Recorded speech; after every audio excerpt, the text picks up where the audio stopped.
साहब, शुक्रिया साहब। आराम से रहो, परेशान रखो, इंशाल्लाह मालूम होता है कि हम हरकत में आए और ये नहीं होना था वो। जी साहब। आप जाइए, घर को जाइए, आराम करिए। जी अच्छी बात है साहब, शुक्रिया जज़ाकल्लाह साहब। The protesters not only demonstrated on streets but also raised inflammatory calls of Sar Tan se juda.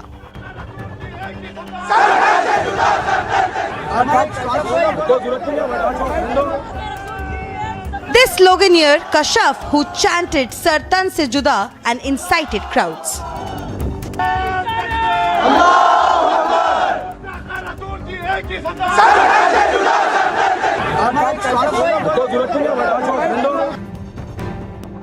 And even defended his actions on the debate with Arnab Goswami on Tuesday.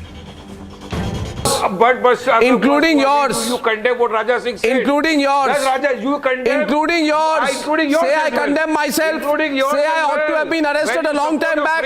Say I deserve to be behind bars, not on Arnab's program. Say so. Walked out of the bail soon after his arrest on Thursday.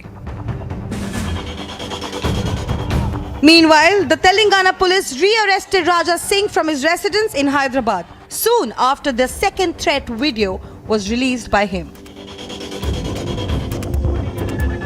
Congress leader Rashid Khan was also booked for promoting enmity between the different groups based on religion. मैं बोल रहा हूं, अगर से 23rd के दिन उसको arrest नहीं करेंगे राजा सिंह को, 24th के दिन मैं राशिद खान गोशा महल को अंगार में बदल दूंगा। मैं फिर लॉ एंड ऑर्डर को तोड़ने के लिए मैं तैयार हूं और मैं तैयार रहूंगा वो दिन भी। अगर से लॉ एंड ऑर्डर टूटेगा तो इसका जिम्मेदार मैं नहीं। While Owaisi appealed to maintain peace on Friday, slogans आप जब लगा रहे हैं तो आप तशद्दुद के लिए वायलेंस की बात मत करिए। इस बात को हम तमाम को समझने की जरूरत है कि भाजपा और संघ परिवार हैदराबाद में जो 8 साल से पुरअमन माहौल है, तेलंगाना जो तरक्की कर रहा है उसको, उस तरक्की को और उस अमन को बिगाड़ने की कोशिश कर रहे हैं। it needs to be seen how the situation turns out with the ongoing protest and war of words. Bureau Report, Republic TV. फिर लॉ एंड ऑर्डर को तोड़ने के लिए मैं तैयार हूं।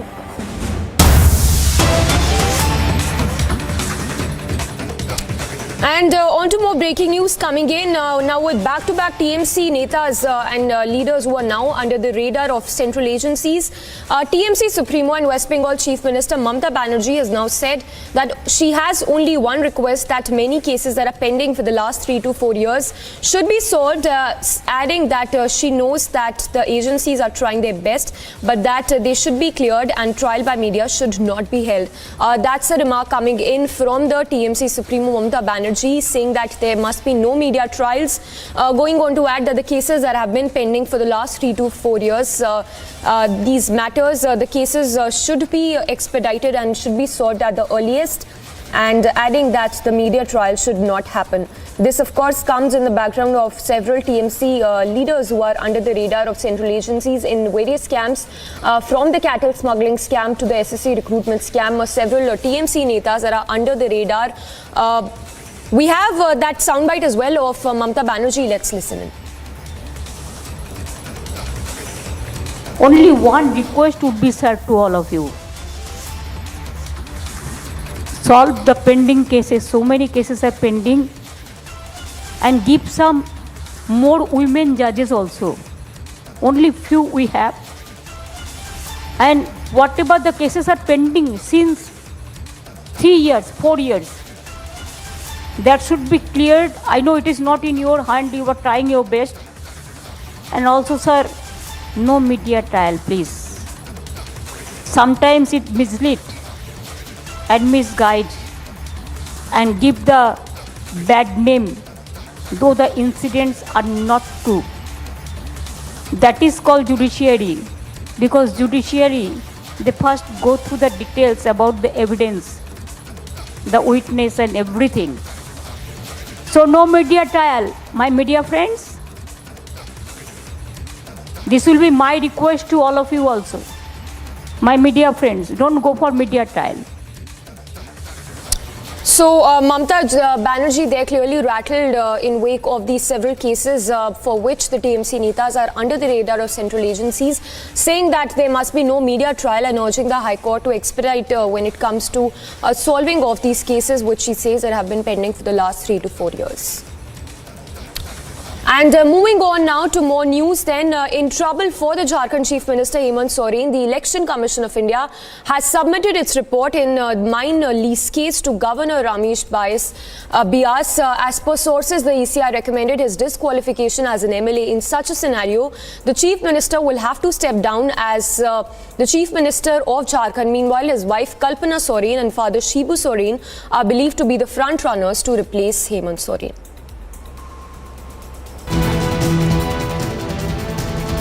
Trouble seems to be mounting for the Jharkhand government as ED turns up its heat. Spelling more trouble for Jharkhand Chief Minister Hemant Soren, the Election Commission of India has submitted its report in the mine lease case to Governor Ramesh Bias. Jharkhand Chief Minister Soren alleged blatant misuse of constitutional authorities and public agencies. According to sources, the ECI recommended his disqualification as an MLA. In such a scenario, Soren will have to step down as Chief Minister. Meanwhile, the Jharkhand Mukti Morcha asserted that Hemant Soren will remain the Chief Minister for full term till 2024. JMM also demanded legal action against BJP leaders for disclosing a reported official decision despite no confirmation from either the ECI or Raj Bhavan.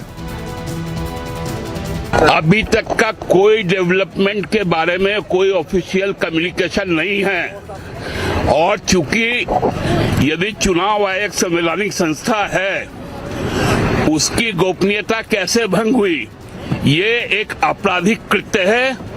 यदि सीलबंद लिफाफा है चुनाव आयोग का तो वो governor साहब उसकी पुष्टि करेंगे। JMM also urged the Commission to take suo motu cognizance against BJP MP Nishikant Dubey and other Saffron Party leaders for allegedly disrespecting the Constitution. मुख्यमंत्री हेमंत सोरेन ने ये उनके पास ये माइन्स है ये उन्होंने नहीं बताया। दूसरा, माइन का जो समय बढ़ाना था, समयावधि बढ़ानी थी, उसको उन्होंने माइन्स मिनिस्टर के नाते खुद ही बढ़ा दिया। अब आप समझिए कि इससे बड़ी बैंकरप्सी या इससे बड़ी करप्शन या इससे बड़ी चोरी क्या हो सकती है। The latest development has triggered political slugfest in the state. राज्य की सत्ता का चर्चित नाम, सत्ता के गलियारों का चर्चित नाम प्रेम प्रकाश और किन किन राजनेताओं ने, किन किन विधायकों ने, किन किन लोगों ने उनको संरक्षण देने का काम किया, ये बातें साफ होनी चाहिए। और क्या है नहीं है वो तो आप लोग ही ज्यादा हमसे बेहतर जानते हैं। आज ये विभिन्न चैनल से लेकर सोशल मीडिया में ये बात आया है कि जो है इलेक्शन कमिश्नर जो है माननीय मुख्यमंत्री का जो है सदस्यता रद्द कर दिया है। जी, लेकिन ये ऑथेंटिक है या नहीं है अभी तक हमको जानकारी नहीं है, इसलिए कि महामहिम राज्यपाल से कोई भी नोटिस हमारा माननीय मुख्यमंत्री जी को नहीं है। As the Election Commission's report threatens the Chief Minister's post, it remains to be seen what follows next in the Jharkhand political landscape. Bureau Report, Republic TV. Slipping into a very short break, lots lined up on the other side. Top Court of India set to roll out verdict on freebies, promises and offers made by political parties. As central probe agencies turn up heat in Liquorgate case, Kejriwal government calls for special session of the Delhi Assembly.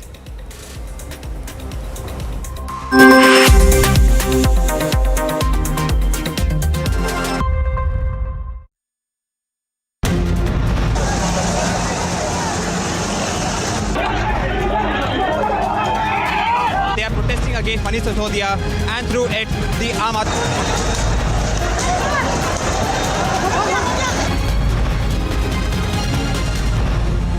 Amity University Dubai has been awarded as the best university campus in the Middle East by Forbes magazine and recognized as the best university for job placements.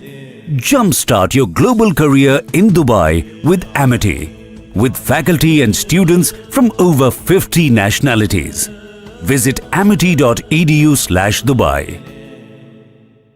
Good evening and welcome, viewers. Pegasus was a massive hoax. Hashtag Pegasus hoax. None of the 29 phones technically examined by the Supreme Court constituted committee, not one for suspected Pegasus infiltration, had the software installed or even present. Not one of the 29 phones could conclusively be said to have been infiltrated by the government using the Pegasus spyware. And what this means is that this whole lobbies theory, the fraudulent theory that the government of India is snooping on its political rivals, dangerously using Pegasus, was bogus. B-O-G-U-S, bogus.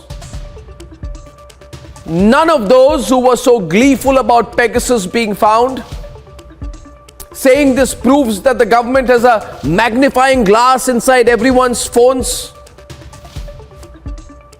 not even the Lutyens channels who are being bought and sold overnight these days are talking about it. Isn't that amazing? When it suits you, you push a theory. You scream around saying there are kickbacks in Rafale. Chokidar chor hai. Then you say the government has turned a super snooper using Pegasus. But when the Supreme Court, India's highest court, finds no conclusive proof to back your claims, then you go all silent about it. You talk about something else. What hypocrisy. This is dangerous hypocrisy, viewers.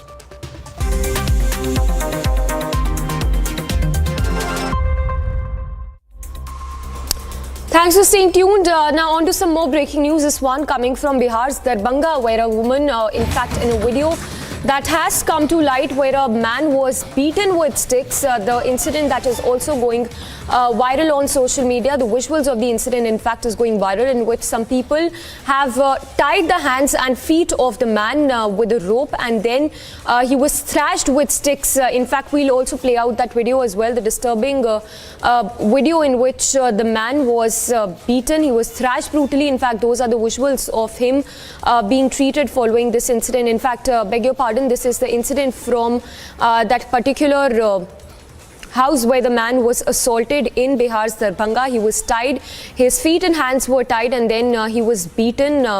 We are told that this after he was accused of theft. Incident coming to light from Darbhanga district of Bihar. More details are awaited, but shocking visual coming to light of the man being thrashed. We also have the soundbite of the police official coming in. Let's listen.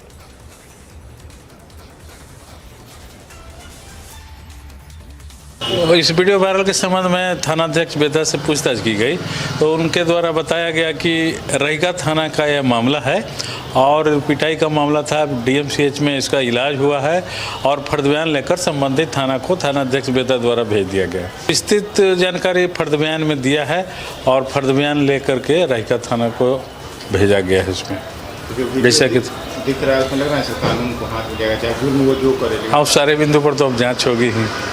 Darbhanga police सारा बयान उनको लेके संबंधित जहां घटना घटी है वहां पर भेज दिया गया है इसको, और वहां पर अनुसंधान कार्य किया जाएगा और दरभंगा पुलिस से जो मदद वो लोग मांगेंगे हम लोग देंगे। उनको सारे बिंदु पर जांच होगी।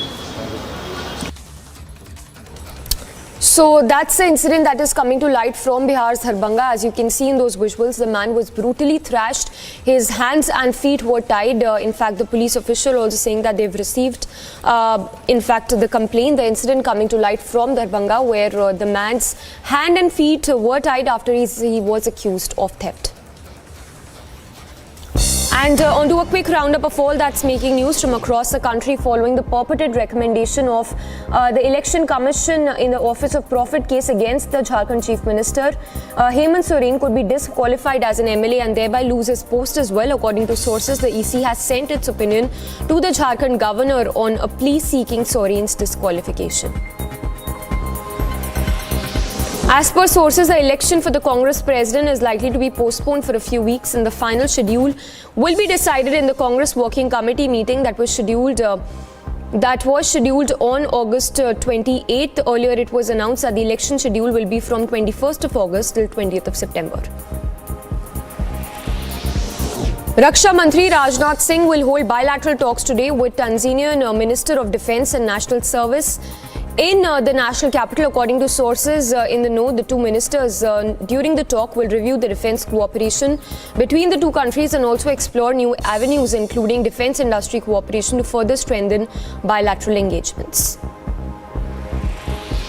Union Communications, Electronics and Information Minister Ashwini Vaishnav asserted that India is gearing up for the rollout 5G services by October, adding that it should reach every part of the country in the next 2 to 3 years.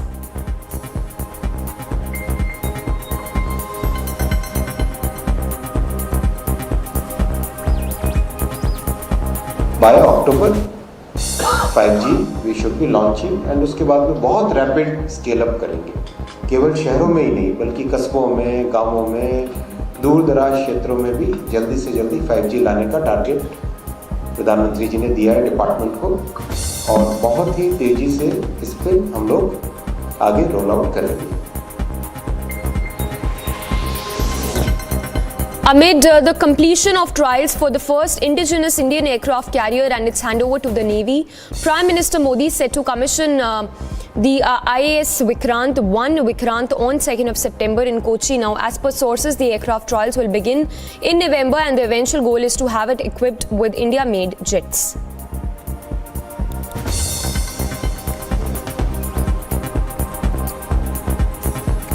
Now, the Residents Welfare Association has finished all necessary preparations in order to carry out the scheduled demolition of Supertech Twin 40-story building at its Emerald project in Noida on 28th of August at 2:30 p.m. Here's a full report. The Residents Welfare Association has finished all necessary preparations in order to carry out the scheduled demolition of Supertech's twin 40-story building at its Emerald project in Noida on August 28th at 2:30 p.m. According to the Supreme Court, the twin towers can now be destroyed with explosives. The demolition was scheduled to begin on August 21, but the court granted the appeal filed by the Noida authority to delay it until August 28. At least 3,700 kilograms of explosives have been installed to demolish the Supertech's twin 40-story tower in Uttar Pradesh's Noida on August 28. वो पूरे दोनों societies में वही societies है जो उनके भी chairman आए थे एटीएस के और आरडब्ल्यूए के भी थे mister Tevatia and mister Atul Chaturvedi, तो उनको पूरा डिब्रीफ कर दिया गया.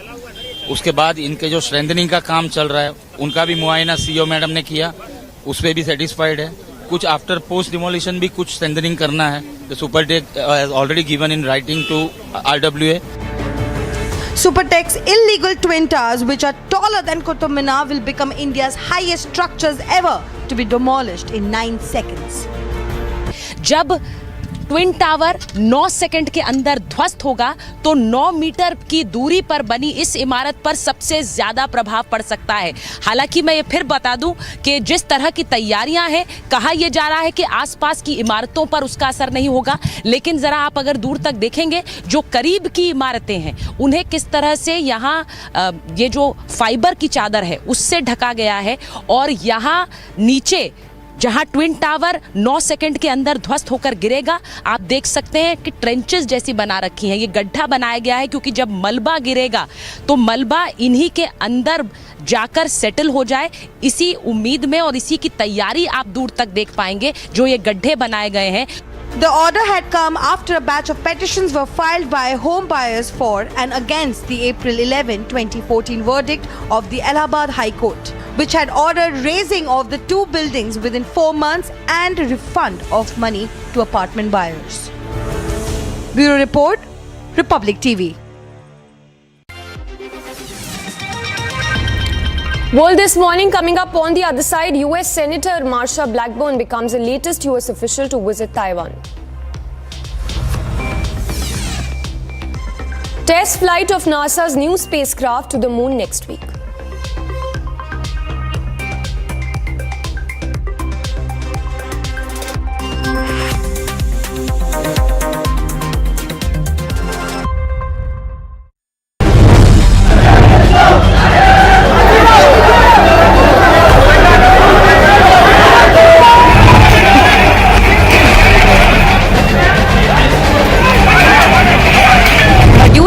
Around, we saw that the protesters were also in direct touch with Asauddin Owaisi and several councillors as well of AIMIM, who had been stating that they have already spoken to the police to let them go, and the police had then let go of these 90 protesters that had been detained earlier.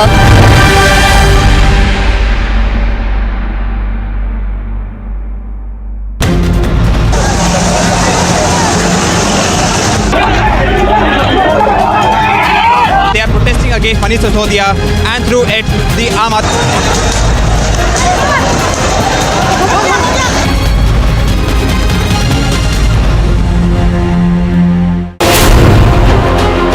News clearly coming in today when the Supreme Court gives a setback to this particular theory and says that the report by Justice Ravindran's committee shows there was no conclusive proof to say that Pegasus had been used.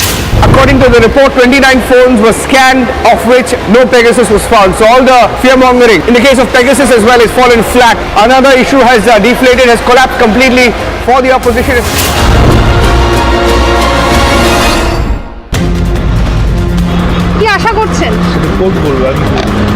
The CBI's raids are being conducted at Sunil Singh's residence. The Yuva Morcha of the BJP is holding a protest outside the assembly in Thiruvananthapuram.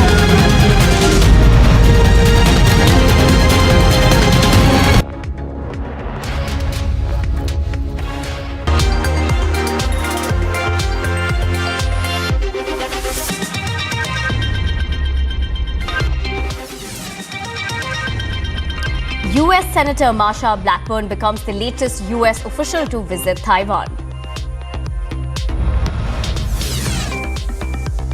UK deals with the surge of Albanian migrants, looks to fast-track deportation of Albanians crossing the channel via boats. Several lives affected as severe floods are witnessed in Pakistan and Afghanistan. Test flight of NASA's new spacecraft to the moon next week.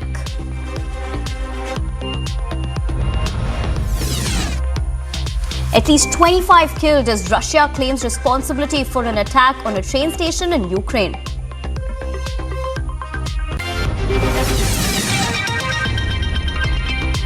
Demolition drive in Mariupol after the Donetsk People's Republic takes full control of the city.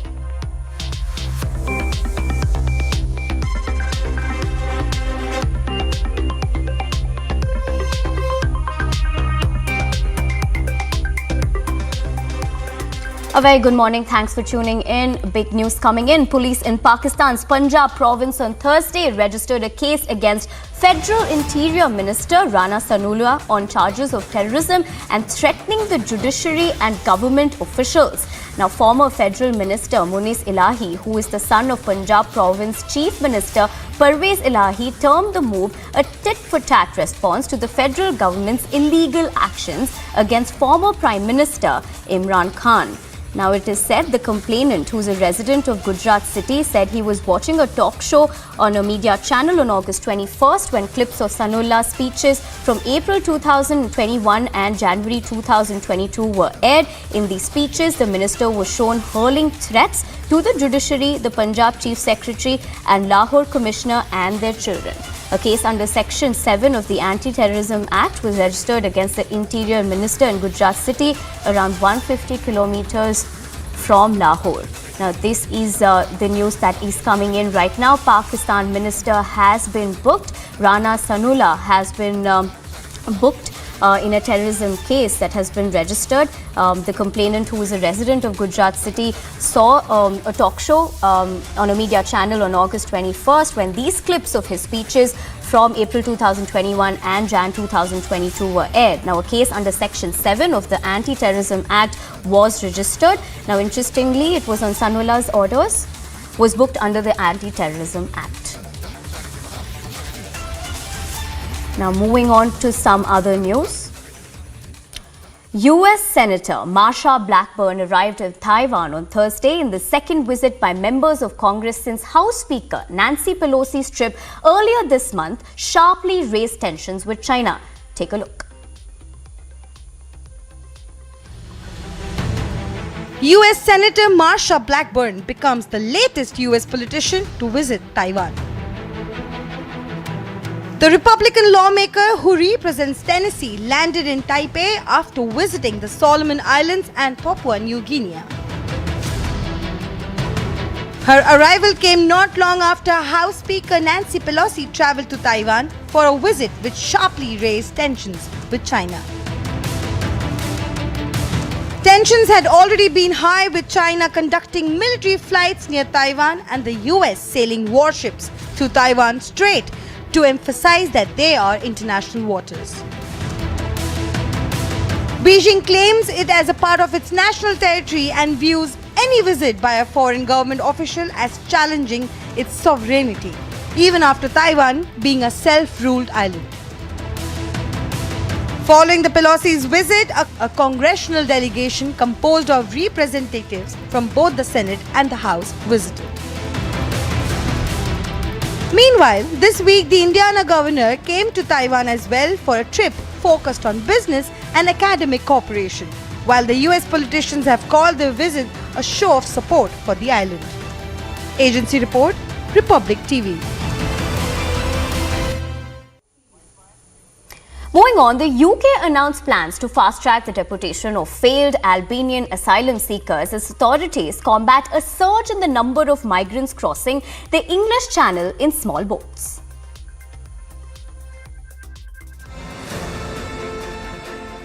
The UK announced plans to fast-track the deportation of failed Albanian asylum seekers as authorities combat a surge in the number of migrants crossing the English Channel in small boats. British immigration officers said that those with no rights to remain in the country will be removed as soon as possible. The agency wants to dissuade Albanians from making the risky crossing in inflatable boats by demonstrating that they won't be allowed to live and work in Britain. Even though Britain considers Albania a safe and prosperous country, the number of Albanians crossing the channel on small boats has soared in recent months.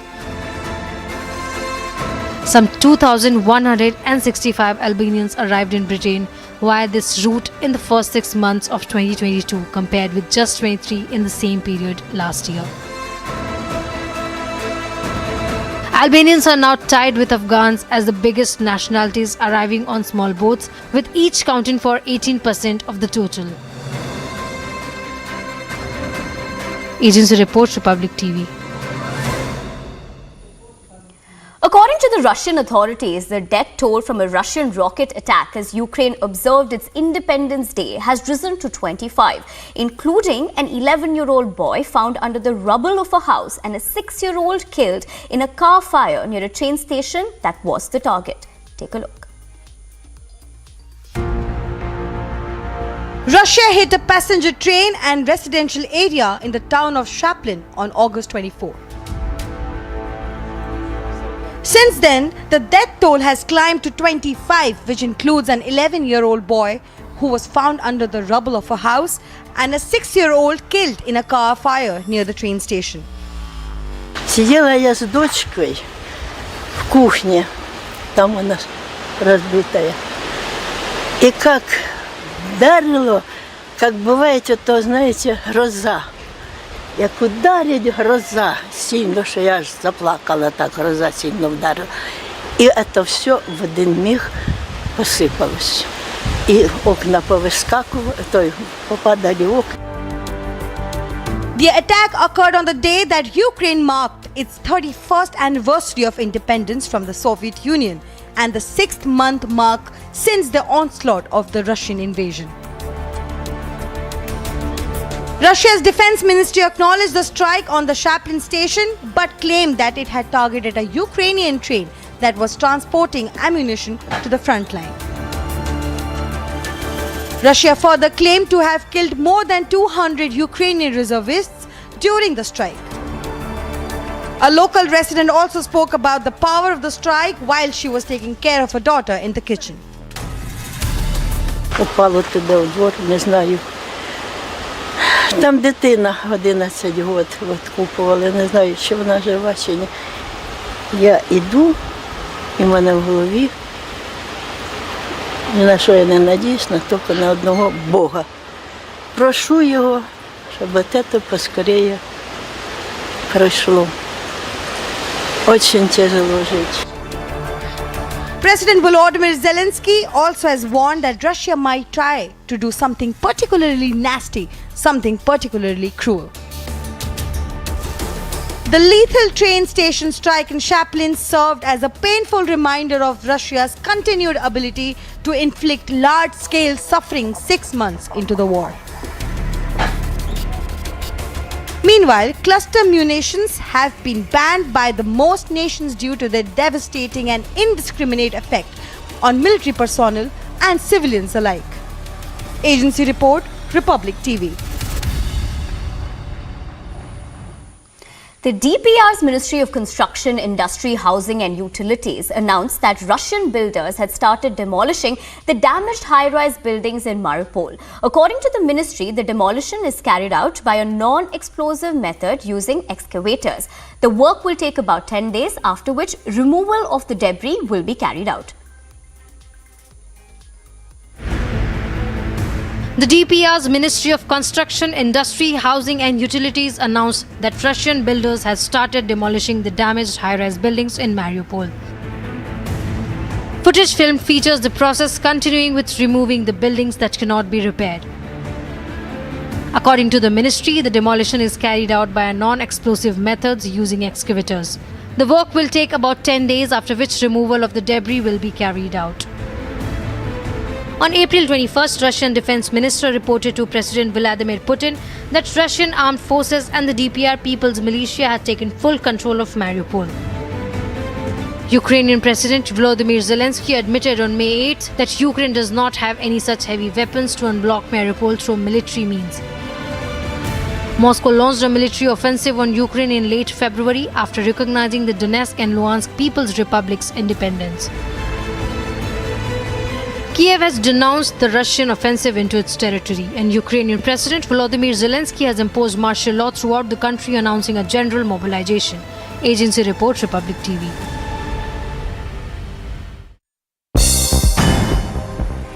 Here are the other international stories that we're tracking at this hour. Dalai Lama to visit Delhi today after 3 years of gap. Ahead of his visit, Tibetan spiritual leader exuded confidence that this time will come soon when Ladakhis would be able to visit Tibet's capital, Lhasa, again, and added that Tibetans were seeking genuine autonomy rather than complete independence in Tibet, stating that the Tibetan government was adopting a middle way approach according to which they're seeking a mutually acceptable solution to the issue of Tibet.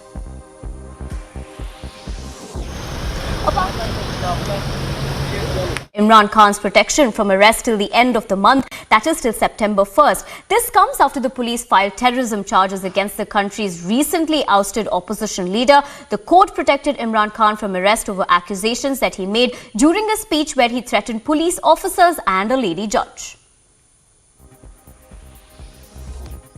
US and European Union envoys held talks with Kosovo's Serb leaders in North Kosovo. As of now, both envoys refused to disclose details but emphasized that the talks were about the people who live in Kosovo. The envoys met with Kosovo's Prime Minister in an effort to avert further tensions with Serbia. German Chancellor Olaf Scholz paid a visit to the military training area at Putlos in northern Germany, where Ukrainian soldiers are being trained on self-propelled anti-aircraft guns. During his visit, Olaf said they will continue to support Ukraine with financial capabilities and also provide them with weapons.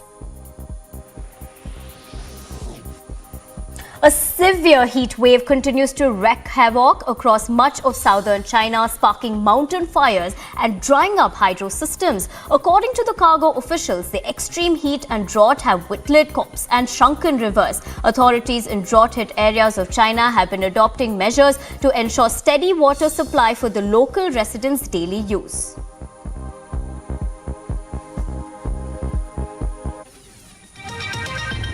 On the other side, several lives affected as severe floods are witnessed in Pakistan and Afghanistan.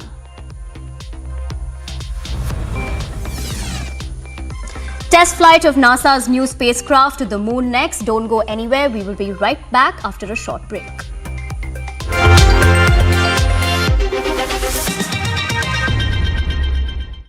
Amity University, Dubai has been awarded as the best university campus in the Middle East by Forbes magazine and recognized as the best university for job placements. Jumpstart your global career in Dubai with Amity, with faculty and students from over 50 nationalities. Visit amity.edu/Dubai. सब बकवास है। मैं बताता हूँ घोटाला क्या है। घोटाला ऑपरेशन लोटस है। 800 करोड़ रुपए इन्होंने कहीं रख रखे हैं तैयार दिल्ली की सरकार गिराने के लिए।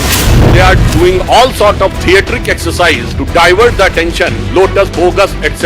Their main objective is to divert the focus.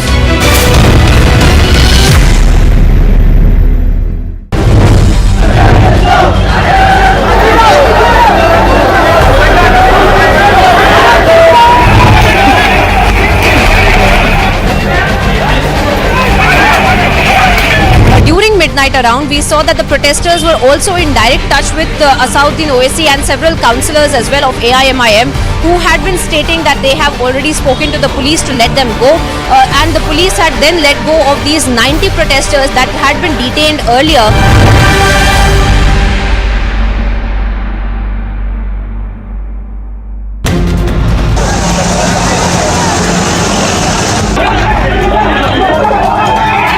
They are protesting against Manish Sisodia and through it the Aam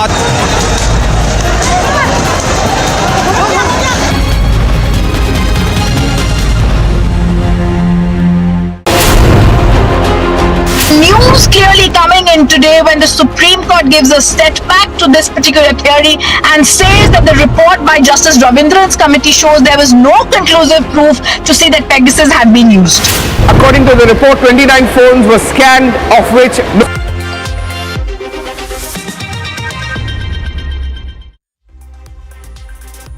Welcome back.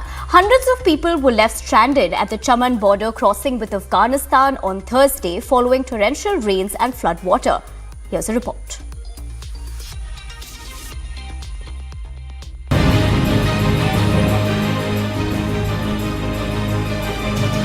Heavy floods that hit Afghanistan and Pakistan have brought lives to standstill.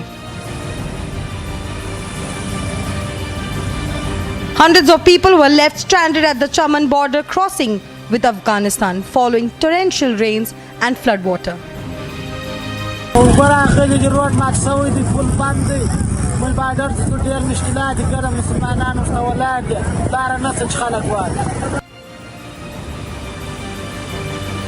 Business travelers and visitors alike watched as floods washed away bridges and submerged the roads.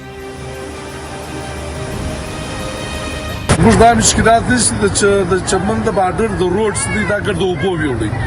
The savalar is much malun ala savalar di dun da nas much da rodo da ki kun namlu da gar sare dunya wala da bus wala da safar wala da dunya wala da gaadi wala da da nas much da rodo se bas much da rodo se khalis. Meanwhile, all trade was suspended along the Quetta-Kandahar highway between Afghanistan and Pakistan, forcing vehicles to form long lines on both sides of the border.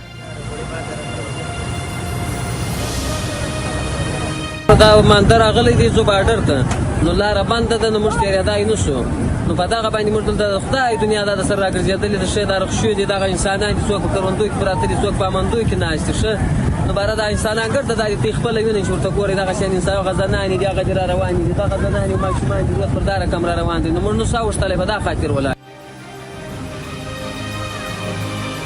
Heavy floods had caused severe economic and human losses.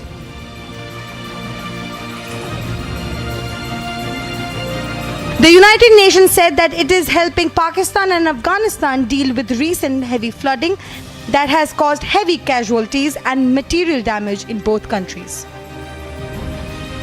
Agency report, Republic TV.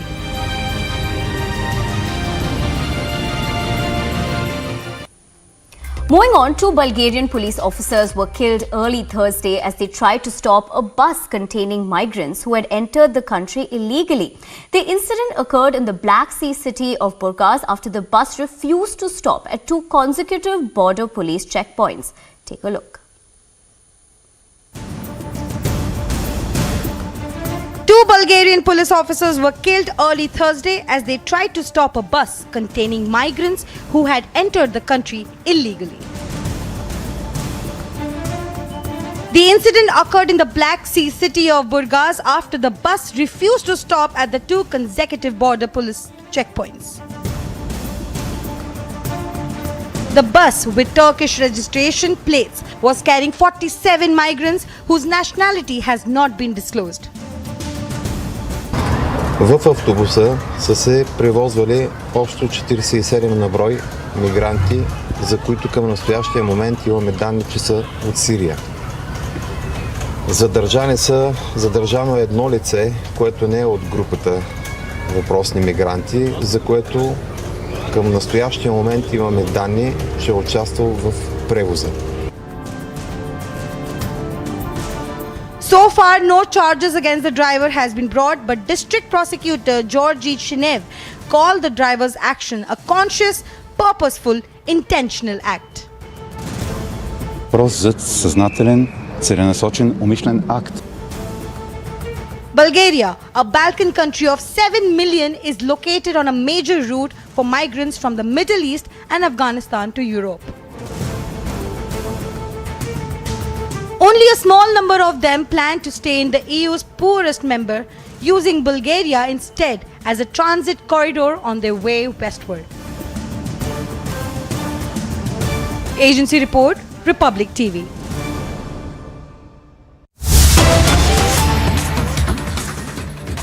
Well, breaking news coming in. Police in Texas on Thursday arrested a person after a video of her assaulting a group of 4 Indian American women surfaced and went viral, in which she's abusing them and asking them to go back to India.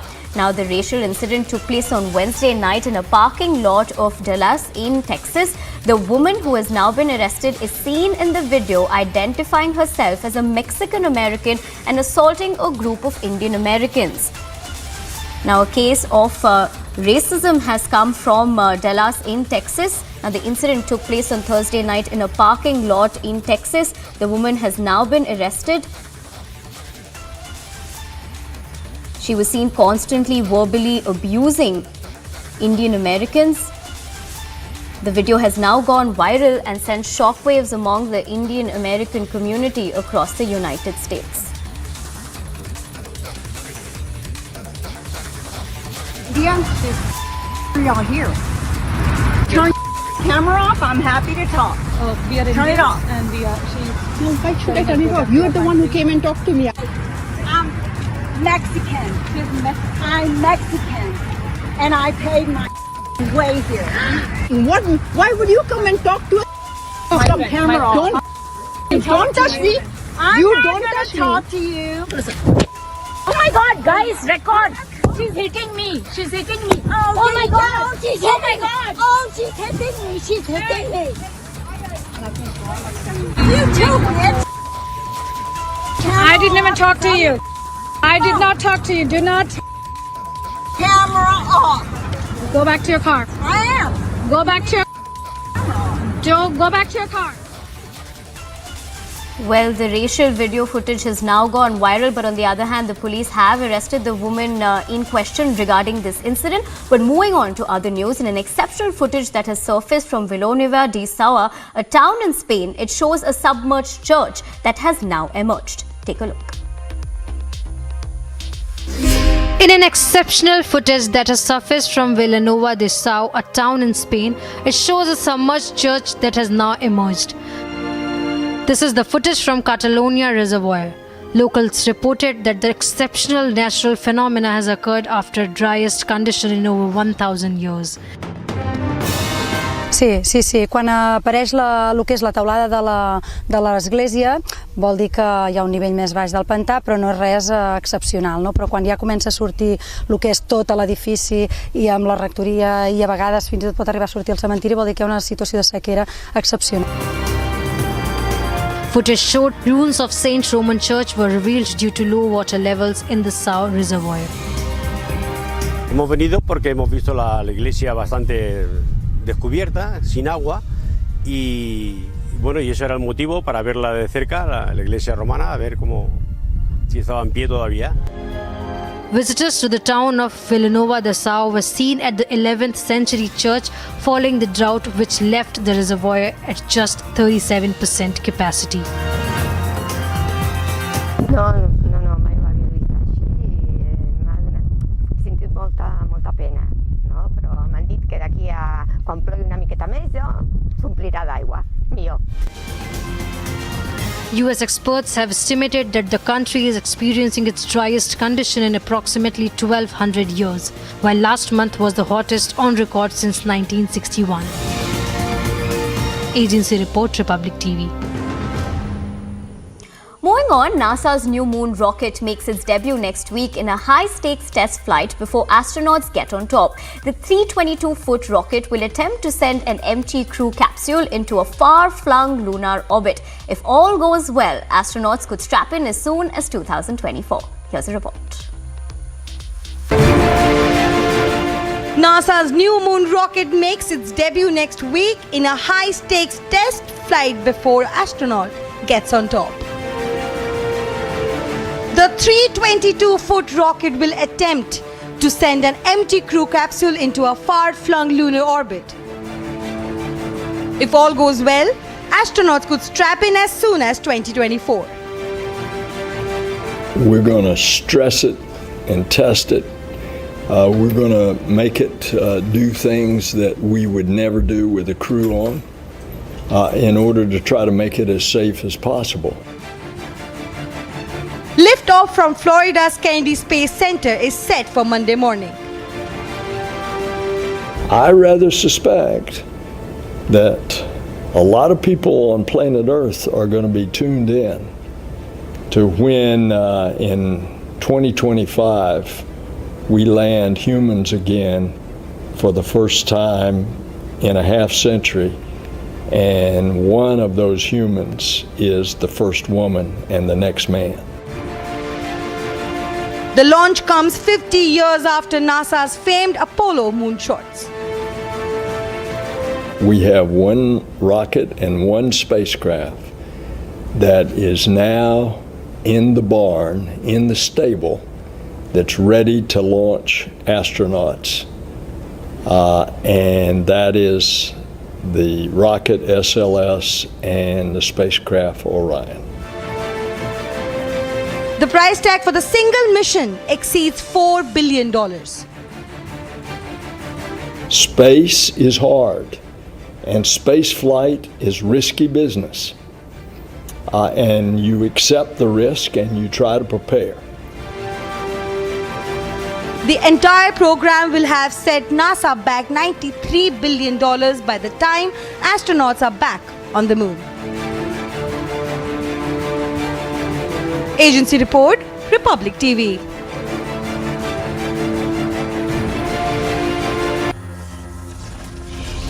On the other side, Top Court of India set to roll out verdict on freebies, promises and offers made by political parties. And Bihar's Mahagathbandhan government to elect Assembly Speaker today. All of this on the Morning Express.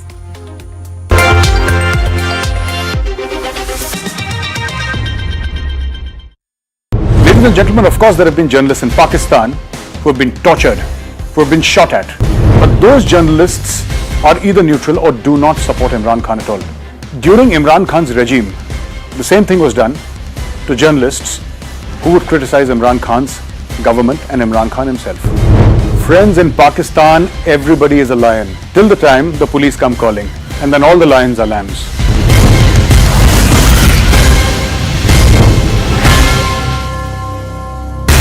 सब बकवास है। मैं बताता हूँ घोटाला क्या है। घोटाला ऑपरेशन लोटस है। 800 करोड़ रुपए इन्होंने कहीं रख रखे हैं तैयार दिल्ली की सरकार गिराने के लिए। They are doing all sort of theatric exercise to divert the attention, Lotus, bogus, etc. Their main objective is to divert the focus.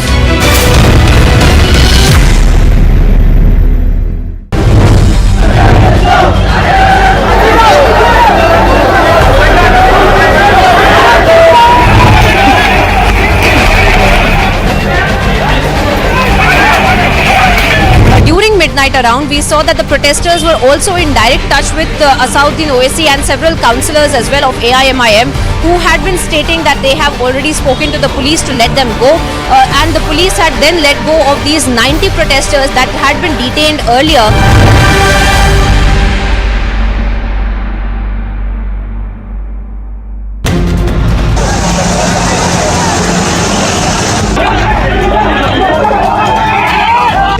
Against Manish Sisodia and through it the Aam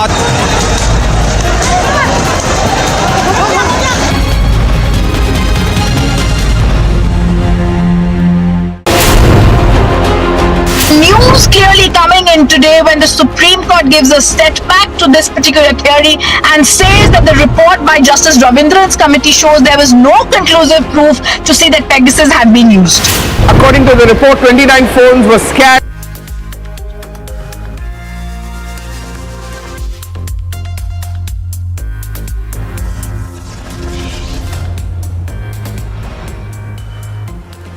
Top headlines this morning: Bengal cash scam gets bigger by the day. CBI now issues lookout circular against TMC leader Manik Bhattacharya.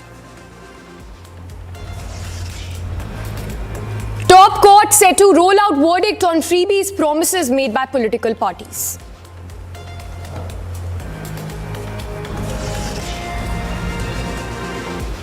ED news tightens around accused Sisodia. Kejriwal government swings into huddle mode, calls for special assembly session.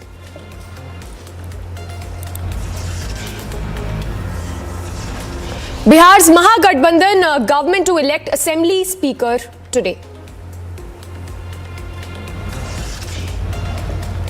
Big move by J&K High Court to 2003 case of Nadi Marg massacre of 24 Kashmiri Pandits opened.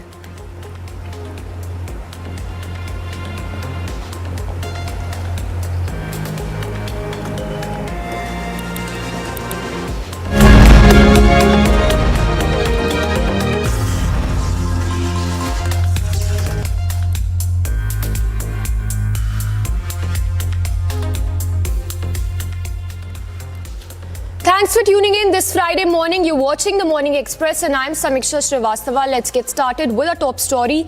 Now, the Residents Welfare Association has finished all necessary preparations in order to carry out the scheduled demolition of Supertech's twin tower 40-story building at its Emerald project in Noida, which will take place on 28th of August at 2:30 p.m. Take a look at these ground reports.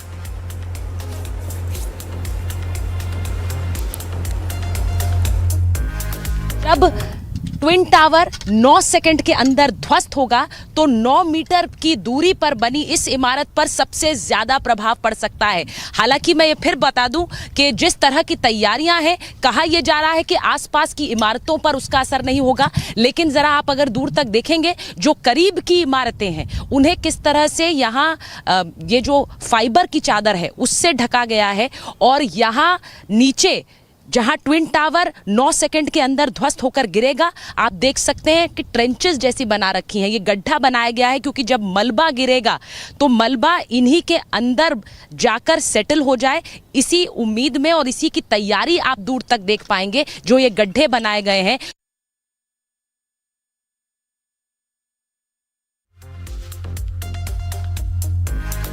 And in fact, those are the visuals also of that are coming in of the preparations that are underway when we talk about the demolition, which is all set to take place on 28th of August. So in 2 days' time, the demolition is going to happen at 2:30 p.m. And Sucharita, they're getting us those ground details. Let's take a look at this report as well on the demolition drive, which will take place on the 28th of August of this Twin Tower. The Residents Welfare Association has finished all necessary preparations in order to carry out the scheduled demolition of Supertech's twin 40-story building at its Emerald project in Noida on August 28th at 2:30 p.m. According to the Supreme Court, the twin towers can now be destroyed with explosives.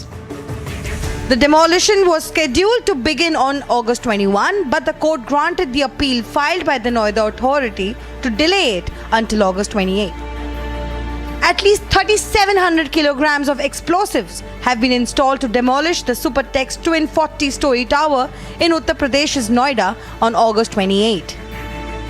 वो पूरे दोनों societies में वही societies है जो उनके भी chairman आए थे एटीएस के और आरडब्ल्यूए के भी थे mister Tevatia and mister Atul Chaturvedi, तो उनको पूरा डिब्रीफ कर दिया गया।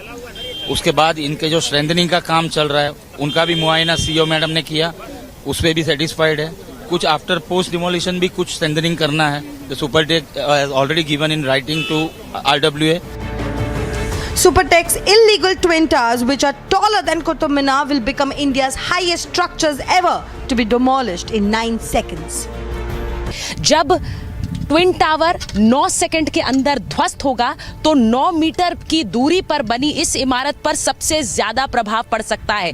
हालांकि मैं ये फिर बता दूं कि जिस तरह की तैयारियां हैं, कहा यह जा रहा है कि आसपास की इमारतों पर उसका असर नहीं होगा, लेकिन जरा आप अगर दूर तक देखेंगे जो करीब की इमारतें हैं उन्हें किस तरह से यहाँ ये जो फाइबर की चादर है उससे ढका गया है और यहाँ नीचे जहां ट्विन टावर 9 सेकंड के अंदर ध्वस्त होकर गिरेगा, आप देख सकते हैं कि ट्रेंचेस जैसी बना रखी हैं। ये गड्ढा बनाया गया है क्योंकि जब मलबा गिरेगा तो मलबा इन्हीं के अंदर जाकर सेटल हो जाए, इसी उम्मीद में और इसी की तैयारी आप दूर तक देख पाएंगे जो ये गड्ढे बनाए गए हैं। The order had come after a batch of petitions were filed by home buyers for and against the April 11, 2014 verdict of the Allahabad High Court, which had ordered razing of the 2 buildings within 4 months and refund of money to apartment buyers. Bureau Report, Republic TV.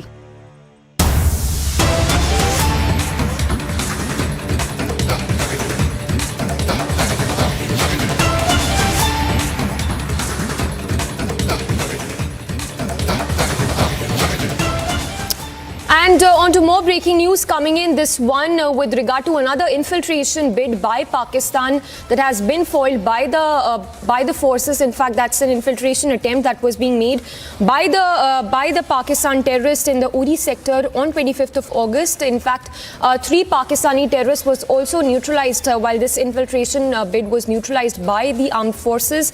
In fact, the operation was launched that was based on specific intel that was received from the Army Intel Agencies. Consequently, on 24th of August, multiple ambushes were laid to trap these infiltrators. In fact, intensive electronic surveillance of the suspected area led to detection of an attempt as well. We have Gursimran also breaking that story for us.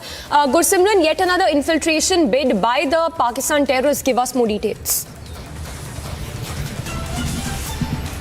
See, this is a major infiltration bid that has been foiled by the Indian Army, and this is in the Uri sector along the line of control, wherein 3 terrorists, the Pakistani terrorists who were trying to sneak in into the Indian territory, they were neutralized by the Indian Army. And now a 90-second video footage has been accessed by Republic Media Network that clearly shows that how taking the advantage of the dense foliage, these 3 terrorists, they were trying to sneak in into the Indian territory, but the anti-infiltration grid of the Indian Army that has already been put in place and is on alert, keeping in view the recent attempts from the Pakistani territory. They spotted the movement of these 3 intruders and later they were neutralized by the Indian Army. The Army has recovered 2 AK rifles and 1 M carbine from these terrorists, those who were trying to sneak in. We are getting to know that this is part of a series of attempts that are being made by the Pakistani side to push as many as terrorists to the Indian side if they can before the onset of the snowfall. They want to keep the winters hot this time in the Kashmir Valley, and that's why these kind of intensive intensified efforts are being made by the Pakistani side. We have seen that in the past 5 days, 5 nefarious attempts, 4 along the line of control and 1 along the international border have been foiled by the security forces, and Indian Army on the line of control is on alert, keeping in view the inputs that have been shared by the intelligence agency about the possible attempts of infiltration by the Pakistani terrorists. And this 90-second video that is accessed by Republic Media Network clearly establishes that how desperate Pakistan and the Pakistani terror groups are to sneak into the Indian territory, that they don't even miss a single chance of getting into the Indian side, but has been foiled by the Indian Army. Yes. Gursimran, stay with us. We also have our senior editor Soren also joining us. Soren, if you could talk to us more about this surveillance, the electronic surveillance that was carried out to detect these terrorists who were trying to infiltrate in the Uri sector of J&K. Well, Samiksha, this is part of the Loris surveillance video that has now been accessed. Remember, in the last few days, there has been a renewed attempt by these terror launch pads to sneak in the infiltration bid that has been made, and multiple attempts from various sectors that were basically made. In fact, what you're seeing right now on the screens are basically the images, the surveillance video of the Pakistani terrorists who were basically trying to infiltrate from the forward areas of Uri sector. This was on 25th of August, where they were basically spotted. The operation thereafter was launched by the army, and there were multiple ambushes that were laid to trap the infiltrators. Now, this electronic surveillance is around roughly about 7 o'clock in the morning on 25th of August. And what was happening was that previously also in the infiltration bids that they were made, they were hoping that they would be able to get some sort of cover by hiding in those in the forested areas, because there is a thick undergrowth, there's a foliage, and there's continuous rain that was going on. So they were hoping that that would act as some sort of a cover for them to basically cross over, but that did not happen because the surveillance cameras had picked them. The images were picked up, and thereafter an operation was launched. This was roughly about 8:30 in the morning. 8:45 is when the contact with these terrorists were established in the forward areas, leading into a heavy exchange of fire across the line of control, and thereafter the terrorists were also eliminated. This is getting serious by the day, because like Gursimran was telling us, there have been 5 such infiltration attempts in recent times. Well, if you, as Gursimran was also pointing out, in the last few days also there have been multiple attempts. Consecutively, I think starting from the 21st of August, we've seen three such infiltration bids that have been made, and they have been completely foiled. And as we have been repeatedly pointing out, the fact is that this is a clear reflection of the robust grid along the line of control. Because if you talk about these, surveillance that is essentially done, the electronic surveillance that is being done now, not that this is something new, but the fact of the matter is that this is a reflection of how strong the grid is and how strong that entire area surveillance has become, and that is the reason why it has become far more easier for the Indian Army to ensure that these infiltration bids that are essentially made time and again, they are followed. Yes. Well, Shaban, thank you for getting us all those details. Let me also go back to Gursimran, who's also reporting live from Jammu. Gursimran, if you could once again talk to us about this operation, how long did it last for, and also about this electronic surveillance that was carried out. It was at around 7 in the morning when the forces saw the suspected movement of 3 terrorists in the area using the surveillance devices, that is the Loros, that has been put there as part of the anti-infiltration grid of the Indian Army. And soon after that, the operation was launched, and we are getting to know that within 120 minutes, the operation was conducted successfully, because there were regular monitoring of these terrorists where they were actually moving in, and when they reached where there was already a anti-infiltration grid deployment, they were neutralized by the the Indian army. But this clearly shows the desperation of the Pakistani side, that how they are trying to push as many as terrorists into the Indian territory. They want to, because they want to keep the winters hot in the Kashmir Valley, and also there is a pressure from those who have been funding terrorism in Kashmir Valley and in other parts of the country, that the Pakistani proxies, they are being asked to show their presence, and that's why they are doing so. We know that how Pakistan is up to the internal situation of the Pakistan, and this is part of a tactics to divert the audience from the internal political and total upset, the mess that is going on in Pakistan, towards the Kashmir Valley and Jammu. Yes, well, Gursimran, thank you for getting us all those details. So, Gursimran getting us the details on this infiltration bid that was foiled in the Uri sector of J&K.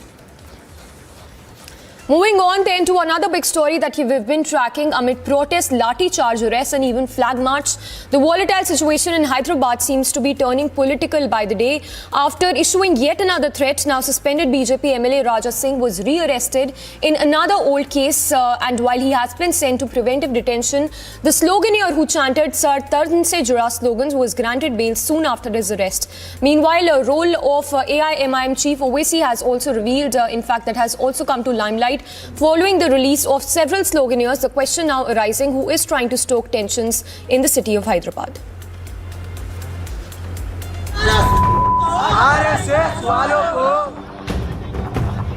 Speeches, slogans, protests. The streets of Hyderabad witnessed several volatile scenes in the past 3 days. In view of the controversial statement issued by now suspended BJP MLA T. Raja Singh. Almost 90 people were arrested for violent protests and eventually released after AIMIM President Assuddin Owaisi's intervention. घर का दरवाजा तोड़ के हम हमको मार लेके गनशन मतीन भी है ना उसमें? जी हाँ, मतीन भी, इरफान रियाज भी है ना? जी हाँ, एहतेशाम जी। और भाई बहुत बुरा हुआ, वो मालूम होते कि मेरे को, मैं मुजफ्फर को बोला जो आके मुजफ्फर कोऑपरेटर साहब और समस्त कोऑपरेटर साहब आके हम लोग रिहा करे, और आपका बहुत बहुत शुक्रिया, जज़ाकल्लाह.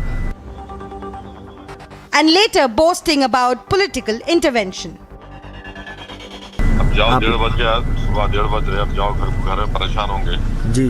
इंशाल्लाह मुजफ्फर समझ लिया कि आप घर पे छोड़ देंगे जी. अच्छी बात है साहब, शुक्रिया साहब. आराम से रहो, परेशान रखो, इंशाल्लाह. मालूम होते कि हम हरकत में आए, मगर ये नहीं होना था वो. जी साहब. आप जाइए, घर को जाइए, आराम करिए. जी अच्छी बात है साहब, शुक्रिया, जज़ाकल्लाह साहब. The protesters not only demonstrated on streets but also raised inflammatory calls of Sar Tan Se Juda.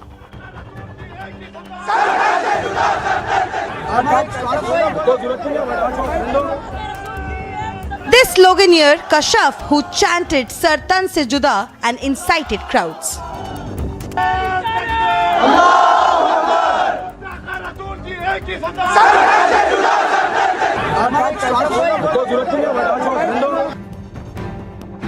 And even defended his actions on the debate with Arnab Goswami on Tuesday.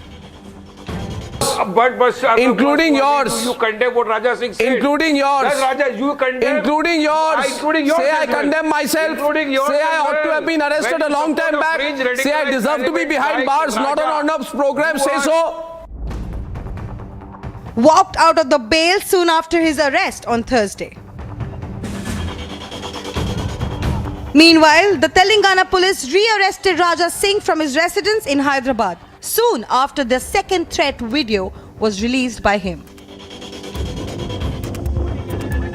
Congress leader Rashid Khan was also booked for promoting enmity between the different groups based on religion. मैं बोल रहा हूं, अगर से 23rd के दिन उसको arrest नहीं करेंगे राजा सिंह को, 24th के दिन मैं राशिद खान गोशा महल को अंगार में बदल दूंगा. मैं फिर लॉ एंड ऑर्डर को तोड़ने के लिए मैं तैयार हूं और मैं तैयार रहूंगा वो दिन भी. अगर से लॉ एंड ऑर्डर टूटेगा तो इसका जिम्मेदार मैं नहीं. While Owaisi appealed to maintain peace on Friday, slogans आप जब लगा रहे हैं तो आप तशद्दुद के लिए वायलेंस की बात मत करिए. इस बात को हम तमाम को समझने की जरूरत है कि भाजपा और संघ परिवार हैदराबाद में जो 8 साल से पुरअमन माहौल है, तेलंगाना जो तरक्की कर रहा है उसको, उस तरक्की को और उस अमन को बिगाड़ने की कोशिश कर रहे हैं। It needs to be seen how the situation turns out with the ongoing protest and war of words. Bureau Report, Republic TV. फिर लॉ एंड ऑर्डर को तोड़ने के लिए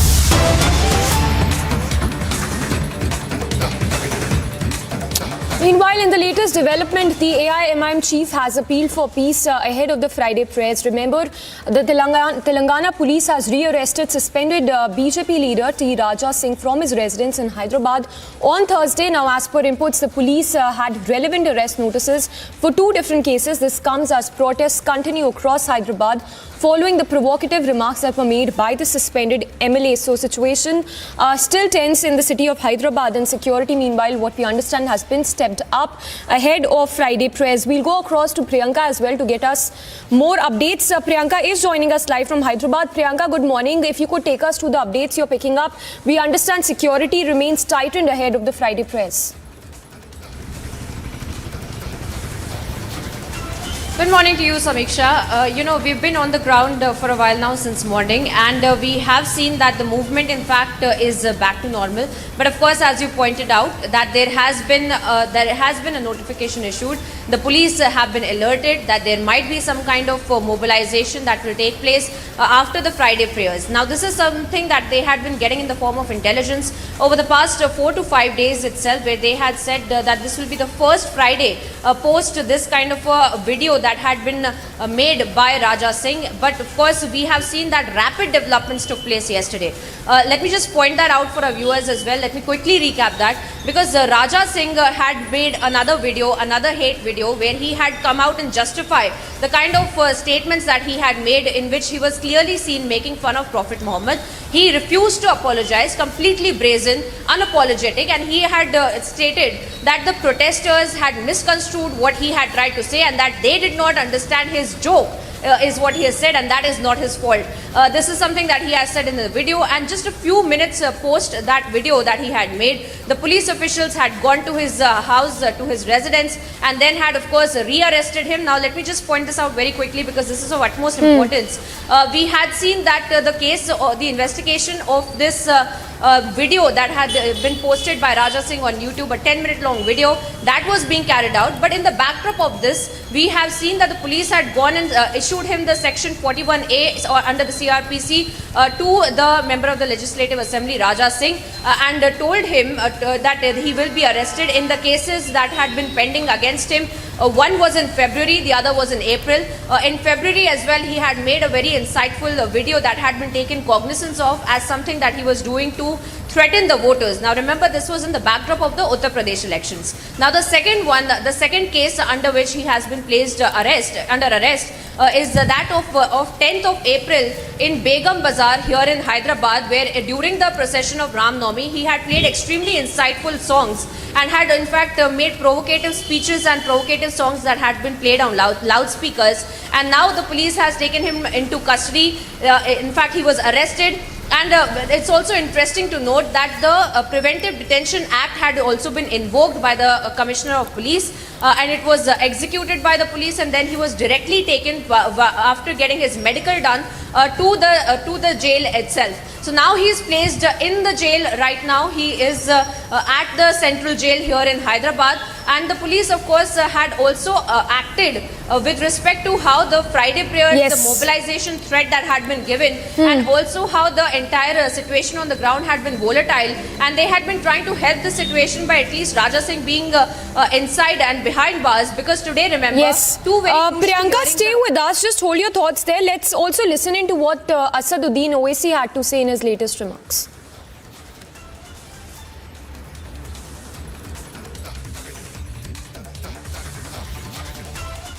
और हम तमाम की पूरी कोशिश ये होनी चाहिए कि जिस पुरअमन तरीके से हमने एहतजाज किया और हमारे एहतजाज की बिना पर खाती को जेल भिजाना पड़ा, इसी तरीके से हमको ये कोशिश करना है कि हमारा कल का जुमा पुरअमन तरीके से गुजर जाए। मैं ख़ास तौर से बुज़ुर्गों से और हमारी माँ और बहनों से भी अपील करना चाहूँगा कि वो अपने औलादों की, अपने नौजवान बच्चों की भी सरपरस्ती करें और आपसे ये भी गुजारिश करूंगा कि नमाज जुमा के बाद हम कोई ऐसा नारा ना लगाए, ना कोई ऐसा नाखुशगवार वाक़या पेश आए जिससे हमारे दीगर अपने वतन को तकलीफ हो। So, OAC there, the AIMIM chief, appealing to peace now after letting those protesters freed, those who raised provocative slogans and created unrest in the city of Hyderabad. Let's also listen in to Chief Minister KCR as he says that he will protect the state of Telangana until he dies.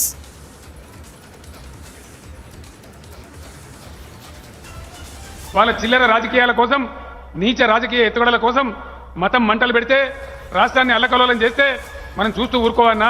దయచేసి మీరు అందరూ ఆలోచించాలని చెప్పి నేను కోరుతా ఉన్నా. ఓట్ల కోసం, చిల్లర రాజకీయాల కోసం దేశాన్ని, భారత సొసైటీనే మోసపెట్టేటువంటి ప్రయత్నాలు జరుగుతూ ఉన్నాయి.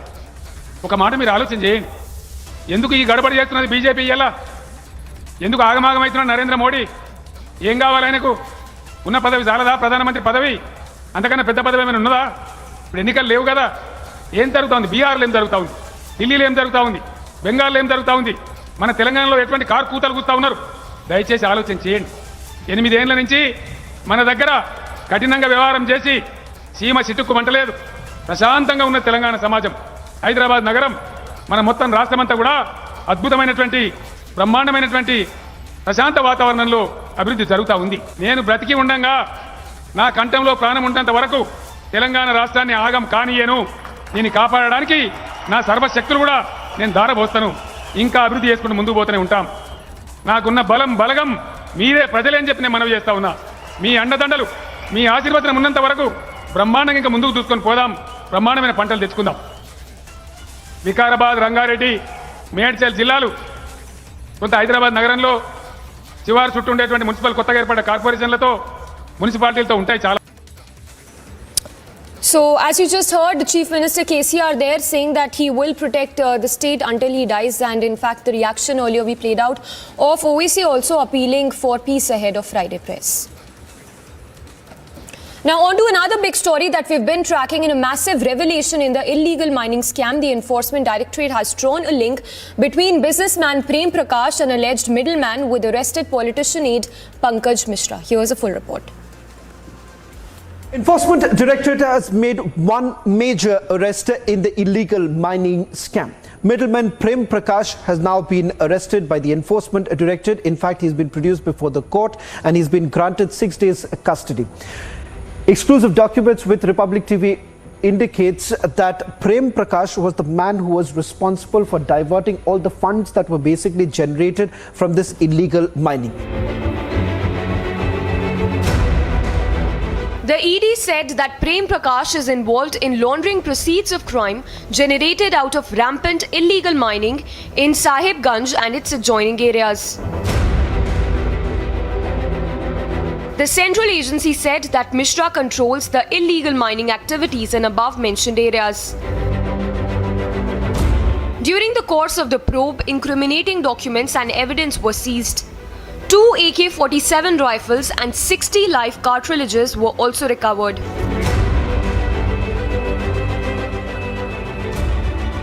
Pankaj Mishra is essentially being touted by the Enforcement Directorate as a person who's very close to the current Chief Minister of Jharkhand. This comes on a day when it means more trouble for the Jharkhand Chief Minister Mamta Soren, whose report has now been submitted by the Election Commission to the Jharkhand governor.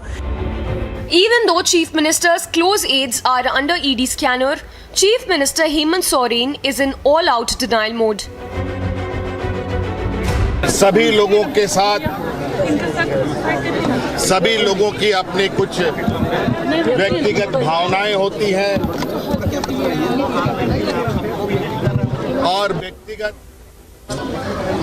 उनकी भी जिंदगी होती है। हमारा ये प्रयास है कि वो सम्मान उनको मिले, उसका प्रयास लगातार जारी है। But it is hard to buy these denials at a time when proceeds of crime to the tune of over 1,000 crore rupees were allegedly generated. With multiple aids in the ED net, scathing recoveries and more, can the illegal mining scam be played down? Bureau Report, Republic TV. Slipping into a very short break for now. Do not go anywhere. Lots lined up for you on the other side of this very short break. Bengal cash scam gets bigger by the day. CBI now issues lookout circular against TMC leader Manik Bhattacharya. And top court set to roll out verdict on freebies promises made by political parties.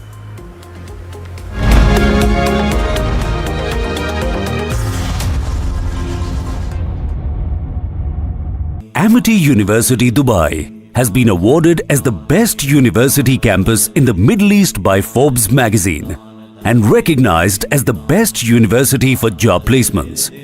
Jumpstart your global career in Dubai with Amity, with faculty and students from over 50 nationalities. Visit amity.edu/Dubai. Good evening and welcome, viewers. Pegasus was a massive hoax. Hashtag Pegasus hoax. None of the 29 phones technically examined by the Supreme Court constituted committee, not one for suspected Pegasus infiltration, had the software installed or even present. Not one of the 29 phones could conclusively be said to have been infiltrated by the government using the Pegasus spyware. And what this means is that this whole lobbies theory, the fraudulent theory that the government of India is snooping on its political rivals, dangerously using Pegasus, was bogus. B-O-G-U-S, bogus. None of those who were so gleeful about Pegasus being found, saying this proves that the government has a magnifying glass inside everyone's phones, not even the Lutyens channels who are being bought and sold overnight these days, are talking about it. Isn't that amazing? When it suits you, you push a theory. You scream around saying there are kickbacks in Rafale. Chokidar chor hai. Then you say the government has turned a super snooper using Pegasus. But when the Supreme Court, India's highest court, finds no conclusive proof to back your claims, then you go all silent about it. You talk about something else. What hypocrisy. This is dangerous hypocrisy, viewers. Viewers. CBI's raids are being conducted at Sunil Singh's residence. The Yuva Morcha of the BJP is holding a protest outside the assembly in Thiruvananthapuram.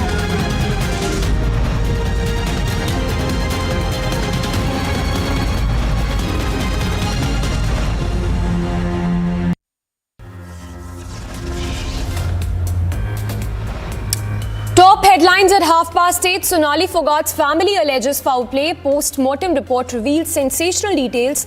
Last rites to be performed today. Big win for forces in Uri. Another park terror bid foiled. 3 terrorists neutralized. Bengal cash scam gets bigger by the day. CBI now issues lookout notice against TMC leader Manik Bhattacharya. Top court set to roll out verdict on freebies promised made by political parties.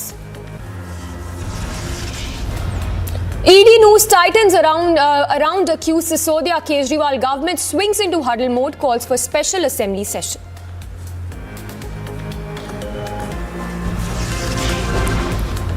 Big move by Jammu and Kashmir High Court. 2003 case of Nadi Marg massacre of 28 Pandits reopened.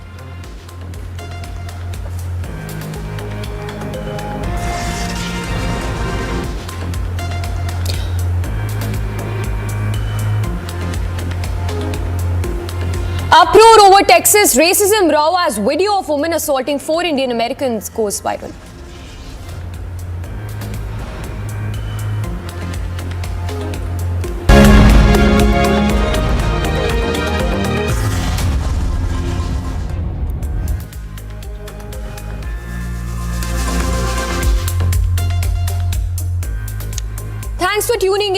watching the Morning Express and I'm Samiksha Srivastava. Our top focus this morning in the murder case of BJP leader and actor Sonali Phogat. The Goa police has now registered a murder charge. In fact, Republic TV has accessed the post-mortem report of BJP leader and actor Sonali Phogat. The post-mortem report reveals that the slain actor received multiple blunt force injuries on her body. In view of the above, the manner of death is for the investigation officer to ascertain. Here's a report.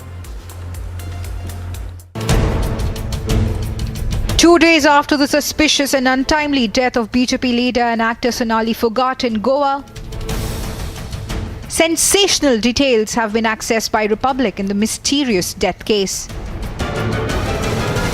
Phogat was brought dead at the St. Anthony Hospital in Anjana area of North Goa district on August 23rd, when officials suspected a heart attack behind her demise. However, Republic accessed the autopsy reports of the late BJP leader, which brings out shocking revelations in the case. It clearly mentions that there were multiple blunt force injuries over the actor's body. Sonali's family, who previously alleged foul play in the case, expressed dissatisfaction with the report and demanded a further probe to establish the truth. Body पर major injury है और बाकी जो हमने return में दे रखा है same वही है, क्योंकि हमें तो पता ही था इस चीज का और यहाँ के प्रशासन को अब मेडिकल रिपोर्ट के बेस पर पता चल गया है. Meanwhile, in a major breakthrough, the Goa police have filed a murder case and have arrested 2 persons with regard to the same. हमने 174 की कार्रवाई उसी समय स्टार्ट कर दी थी और जो भी कंसर्न्ड पर्सन हैं, चाहे वो होटल है लियोनी जिसमें डिसीज्ड एक दिन पहले आकर के रुकी थी, या जिस क्लब में जहां पर विक्टिम नाइट क्लब में गई थी, उसके जितने भी रिलेटेड पर्सन्स हैं, हम लोगों ने उन सभी के स्टेटमेंट शुरू से दर्ज किए हैं और अब इस केस की तफ्तीश मर्डर के हिसाब से की जा रही है. Haryana Chief Minister Manohar Lal Khattar, while commenting on the future course of investigation, said that the government will work as to what satisfies the family. परिवार के लोगों ने कहा कि इस पोस्टमार्टम की जो विसरा है ये आप यहाँ भी कराएं और एक विसरा आप हमारे यहाँ चंडीगढ़ FSL को भी भेज दें. उन्होंने बात मान ली है कि वहाँ भेजेंगे, उनकी संतुष्टि परिवार के लोगों की होनी जरूरी है. तो इस में इतना ही बताना भी यानी उचित है. मैं कहता हूँ परिवार के लोग जैसा कहेंगे वैसा हम करेंगे, क्योंकि ये चीज हमने तो उसकी इन्वेस्टिगेशन के लिए अपना एक विषय रखना है.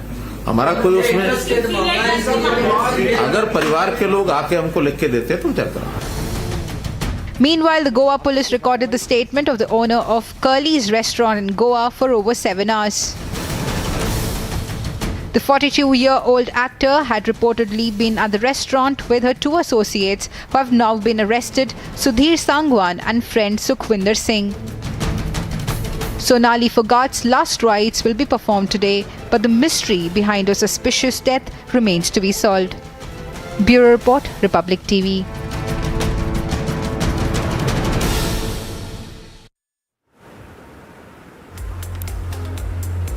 And meanwhile, tracking more news, then the CBI has issued lookout notice against TMC MLA and former chairman of West Bengal Board of Primary Education Manik Bhattacharya in connection with the probe in connection with the alleged irregularities in primary teachers' appointment. Here's a report. As CBI turns up its heat in the school jobs irregularity scam, there seems more trouble mounting for TMC ministers. The CBI issued a lookout circular for TMC MLA and former chairman of West Bengal Board of Primary Education, Manik Bhattacharya, in connection with its probe in alleged irregularities in primary teachers' appointment. This comes after he was not found at his residence in Kolkata and Nadia. Notably, Bhattacharya was SSC chairman between 2014 and 2018. Bhattacharya had earlier been interrogated by the ED, which is tracking the money trail in the case. Meanwhile, fresh trouble appears to be mounting for senior Trinamool Congress leader Anubrata Mondal as well, who is known to be close to West Bengal Chief Minister Mamta Banerjee. After the Central Bureau of Investigation, the ED is set to question him in connection to the alleged cattle smuggling case. Sources within the ED have confirmed that a fresh application is being moved in a court in New Delhi seeking permission to question the TMC's Birbhum district president. As the probe gains momentum in Bengal's cash scam, more details are expected to trickle in. Bureau Report, Republic TV.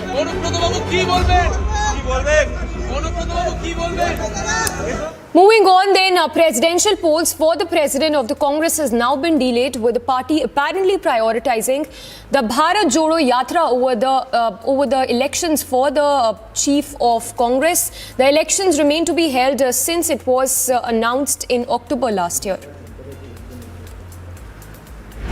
The Congress presidential election, which was to end by the 20th of September, is likely to be delayed by a few weeks. And what's not coming out as a surprise, elections to the post of Congress president have been postponed for one more month. Earlier, they were planned to take place on September 21st, but it seems now that they might not happen till at least October end, and that too clashing with the Diwali break, so we don't know when the date would come in. The delay reportedly is due to the party's focus on the Bharat Jodo Yatra. Sources say the Congress Working Committee will hold a virtual meeting on Sunday to approve the exact schedule of dates for the election. The Congress had announced in October last year that the election of the new party president would be held between the 21st of August and the 20th of September this year.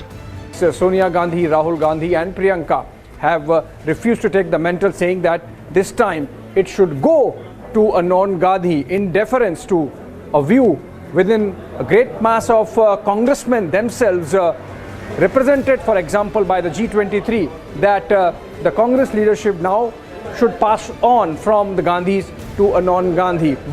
Sources said the process will be delayed by a few weeks, but not more than that, and that the party should have a full-time president by the end of October. That cropped up was of Rajasthan Chief Minister Ashok Gehlot, but it seems even he's not very excited, because if he leaves the post of Chief Minister, would Sachin Pilot, his bait Nore, become the next CM? He would not want it. He would want somebody from his group in Rajasthan, someone of his followers, to become the Chief Minister, and that's where the catch is. So Ashok Gehlot might want some time, and that's why this delay. But then the final dates of election to the Congress president likely to come out now on Sunday. While some media reports indicated Rajasthan Chief Minister Ashok Gehlot being Sonia Gandhi's choice for the post of Congress President, the leader himself has denied the same. हम चाहेंगे कि वो president बने। राहुल गांधी को आज भी हम चाहेंगे कि वो अध्यक्ष बने।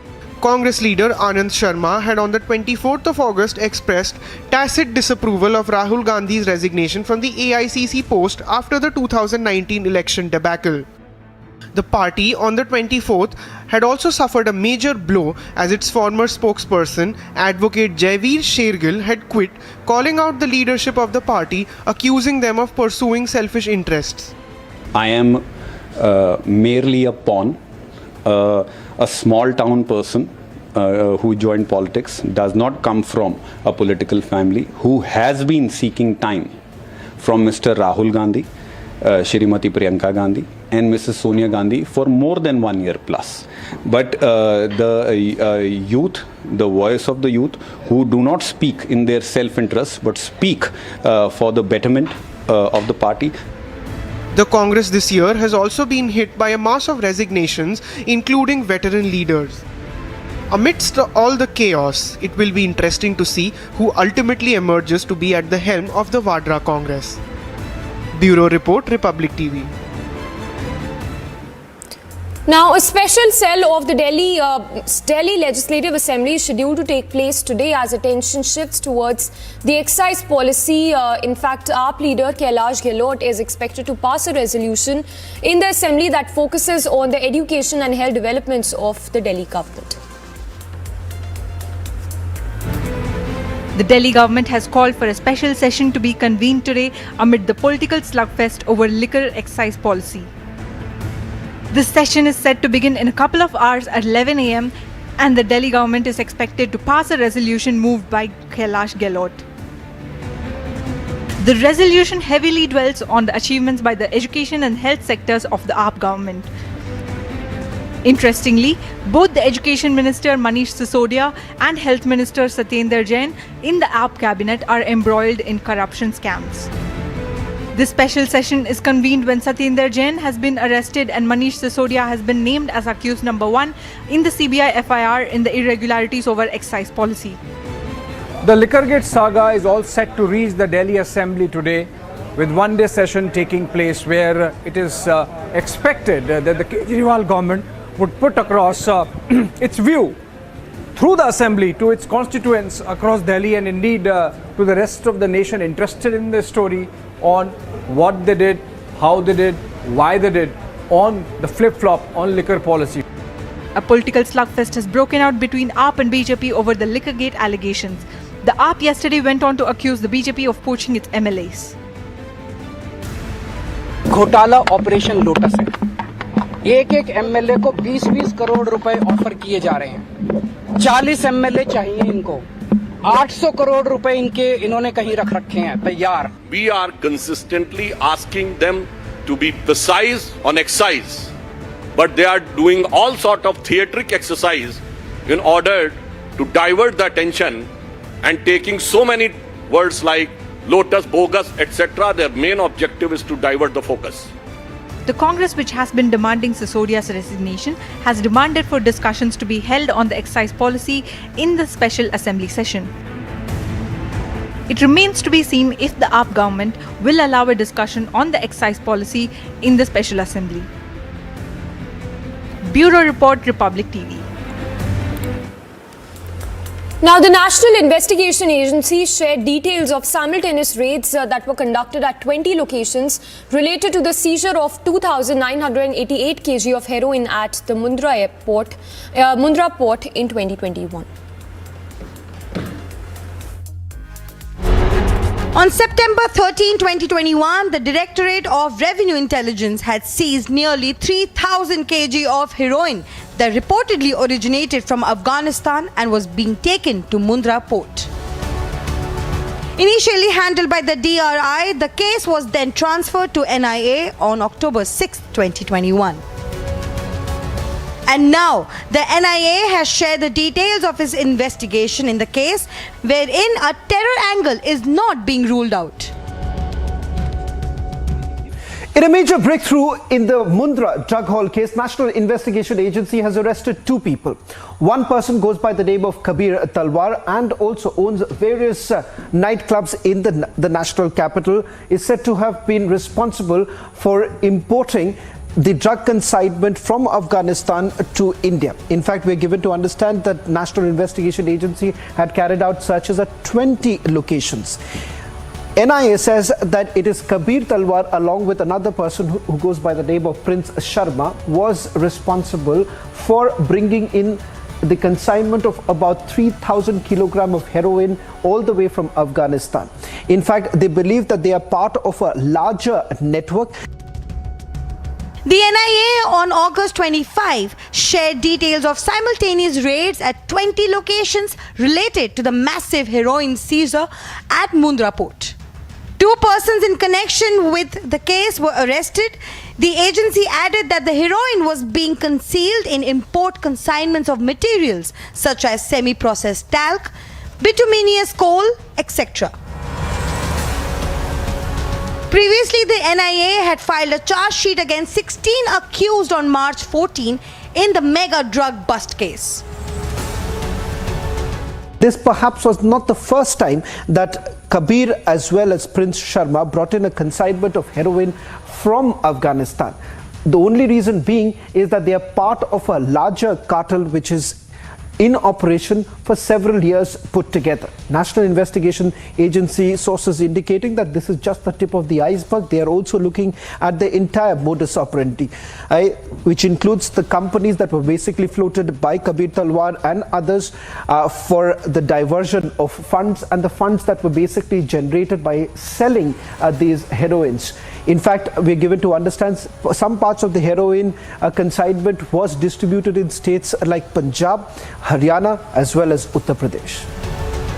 And with an international now confirmed in the case, it remains to be seen how big the global nexus is. Bureau Report, Republic TV. A very short break. Lodged on the other side. Big win for forces in Uri. Another Pak terror bid foiled as 3 terrorists neutralized.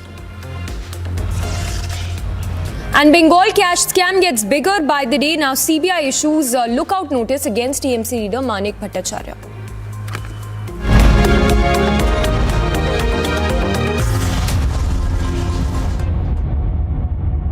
Amity University Dubai has been awarded as the best university campus in the Middle East by Forbes magazine and recognized as the best university for job placements.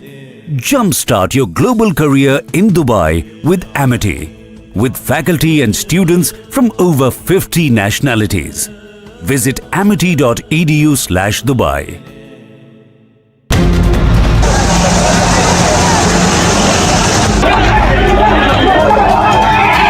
They are protesting against Manish Sisodia and through it the Aam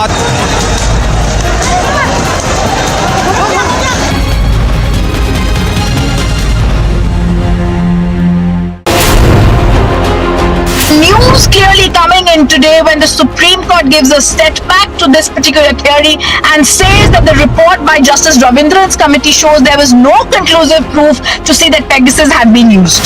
According to the report, 29 phones were scanned, of which no Pegasus was found. So all the fear-mongering in the case of Pegasus as well is fallen flat. Another issue has deflated, has collapsed completely for the opposition.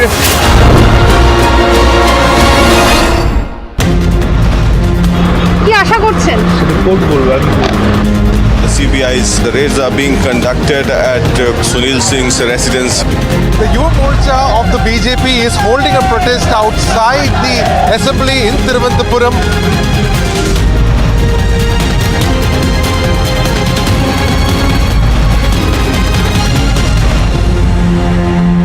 Ladies and gentlemen, of course there have been journalists in Pakistan who have been tortured, who have been shot at. But those journalists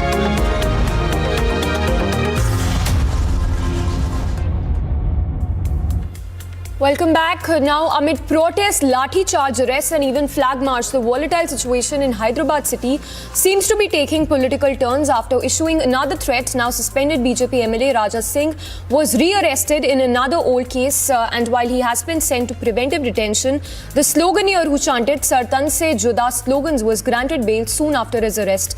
Meanwhile, role of the AIMIM chief Asaduddin Owaisi is revealed in release of several sloganeers. The question arising who is trying to stoke tensions in the city of Hyderabad. Hyderabad is on its toes today because it's Friday and it's first Friday after the comments of T. Raja Singh on Prophet Muhammad and the protests that broke out across the city in Telangana, the state capital. In fact, it's important for another reason, which is that T. Raja Singh's appeal, in fact Hyderabad police's appeal against T. Raja Singh's bail in the first case is coming up, and it's likely that the side of the BJP, the legal team of the BJP leader now suspended, would also take up the issue of Hyderabad police having not followed due process.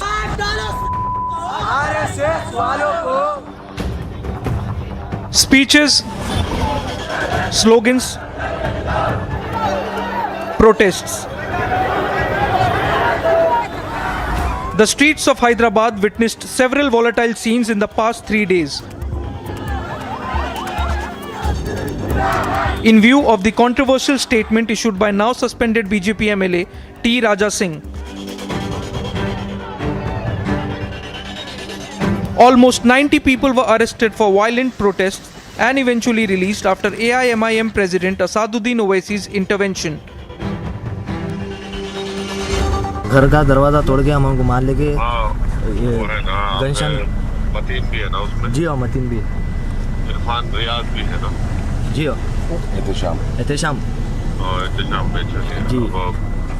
और भाई बहुत बुरा हुआ, वो मालूम होते कि मेरे को, मैं मुजफ्फर को बोला जी आके मुजफ्फर कोऑपरेटर साहब और समस्त कोऑपरेटर साहब आके हम लोग रिहा करे और आपका बहुत बहुत शुक्रिया, जज़ाकल्लाह. And later boasting about political intervention. अब जाओ 1:30 बज गया, सुबह 1:30 बज रहे, अब जाओ घर में, परेशान होंगे जी। इंशाल्लाह मुजफ्फर समझ लिया कि आप घर पे छोड़ देंगे जी। अच्छी बात है साहब, शुक्रिया साहब। आराम से रहो, परेशान रखो, इंशाल्लाह मालूम होते कि हम हरकत में आए, मगर ये नहीं होना था वो। जी साहब। आप जाइए, घर को जाइए, आराम करिए। जी अच्छी बात है साहब, शुक्रिया जज़ाकल्लाह साहब। The protesters not only demonstrated on streets but also raised inflammatory calls of Sartan se juda.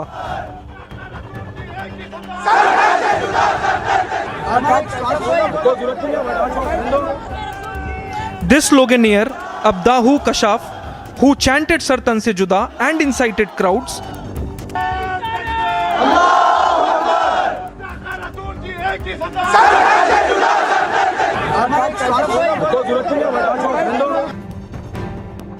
and even defended his actions on the debate with Arnab Goswami on Tuesday. But including yours. You condemn what Raja Singh said. Including yours. Yes, Raja, you condemn. Including yours. Including yours. Say I condemn myself. Including yours. Say I ought to have been arrested a long time back. Say I deserve to be behind bars, not on Arnab's program. Say so. Walked out on bail soon after his arrest on Thursday. Meanwhile, the Telangana police re-arrested Raja Singh from his residence in Hyderabad. Soon after, a second threat video was released by him. Congress leader Rashid Khan was also booked for promoting enmity between different groups based on religion. मैं बोल रहा हूं, अगर से 23rd के दिन उसको arrest नहीं करेंगे राजा सिंह को, 24th के दिन मैं राशिद खान गोशा महल को अंगार में बदल दूंगा। मैं फिर लॉ एंड ऑर्डर को तोड़ने के लिए मैं तैयार हूं और मैं तैयार रहूंगा वो दिन भी। अगर से लॉ एंड ऑर्डर टूटेगा तो इसका जिम्मेदार मैं नहीं। While Owaisi appealed to maintain peace on Friday, slogans आप जब लगा रहे हैं तो आप तशद्दुद के लिए वायलेंस की बात मत करिए।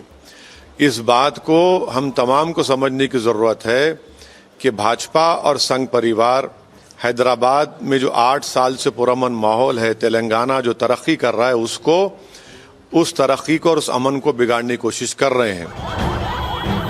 it needs to be seen how the situation turns out with the ongoing protests and war of words. Bureau Report, Republic TV. फिर लॉ एंड ऑर्डर को तोड़ने के लिए मैं तैयार हूं।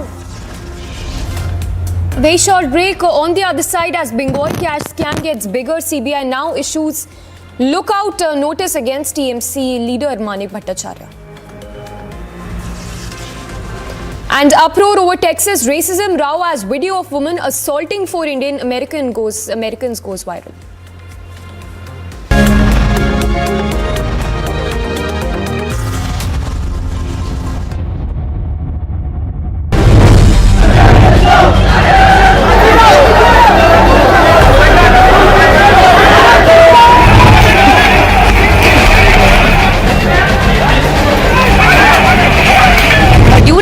Around, we saw that the protesters were also in direct touch with Asauddin Owaisi and several councillors as well of AIMIM who had been stating that they have already spoken to the police to let them go and the police had then let go of these 90 protesters that had been detained earlier.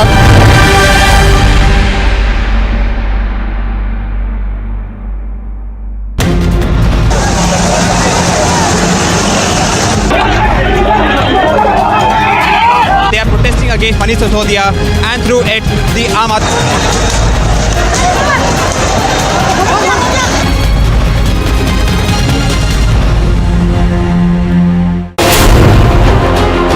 News clearly coming in today when the Supreme Court gives a setback to this particular theory and says that the report by Justice Ravindran's committee shows there was no conclusive proof to say that Pegasus had been used. According to the report, 29 phones were scanned, of which no Pegasus was found. So all the fear-mongering in the case of Pegasus as well has fallen flat. Another issue has deflated, has collapsed completely for the opposition.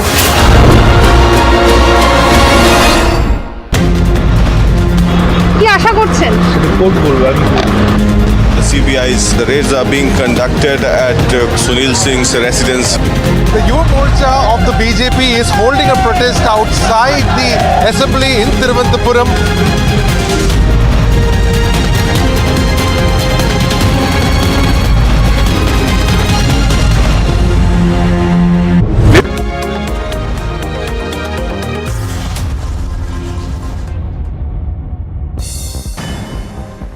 And roundup from the world of sports. Team India held a practice session in Dubai ahead of the Asia Cup 2022 campaign opener. The men in blue will start the Asia Cup campaign in a high-octane clash against Pakistan on 28th of August.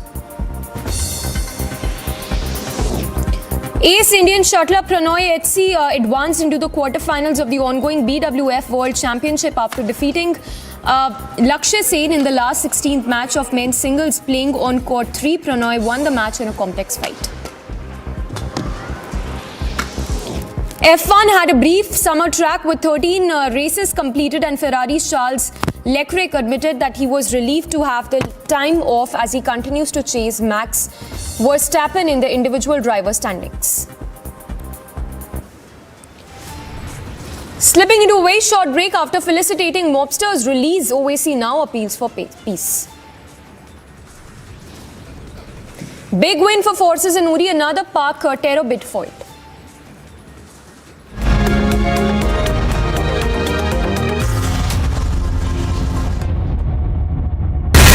सब बकवास है। मैं बताता हूँ घोटाला क्या है। घोटाला ऑपरेशन लोटस है।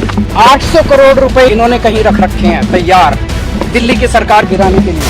They are doing all sort of theatric exercise to divert the attention. Lotus, bogus, etc. Their main objective is to divert the focus.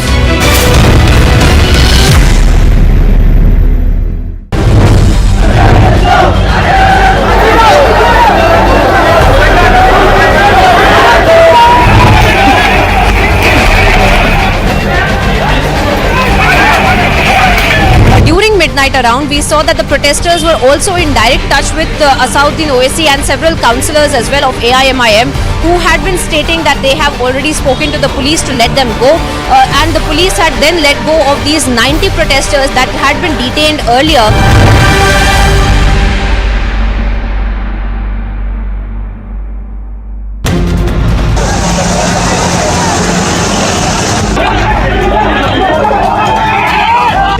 Against Manish Sisodia, and through it the Ahmad.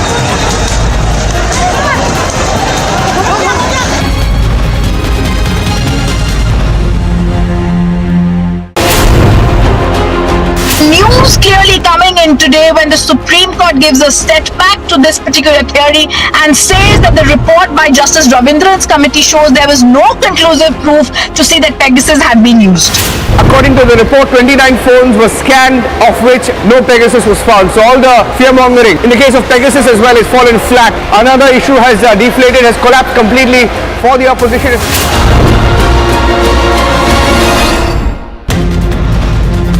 কি আশা করছেন? The raids are being conducted at Sunil Singh's residence. The Yuva Morcha of the BJP is holding a protest outside the assembly in Thiruvananthapuram.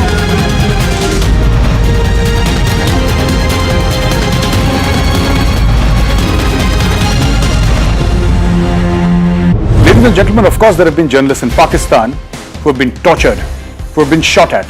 But those journalists are either neutral or do not support Imran Khan.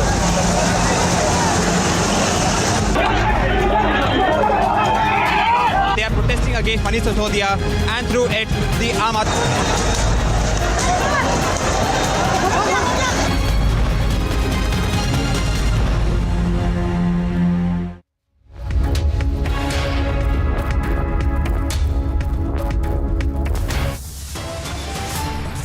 After felicitating mobsters' release, Owaisi now appeals for peace.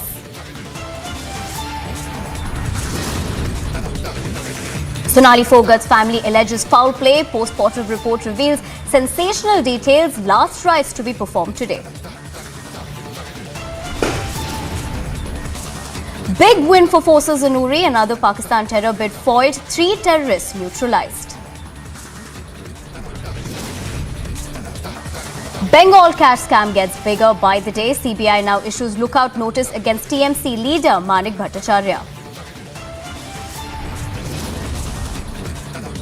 Top court set to rule out verdicts on freebies, promises made by political parties.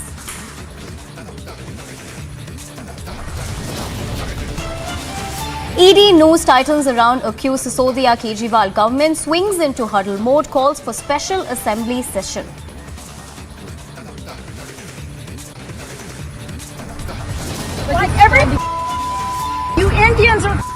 live. If life was so great in India, y'all here. Turn camera off, I'm happy. Uproar over Texas racism row as video of woman assaulting 4 Indian Americans goes viral.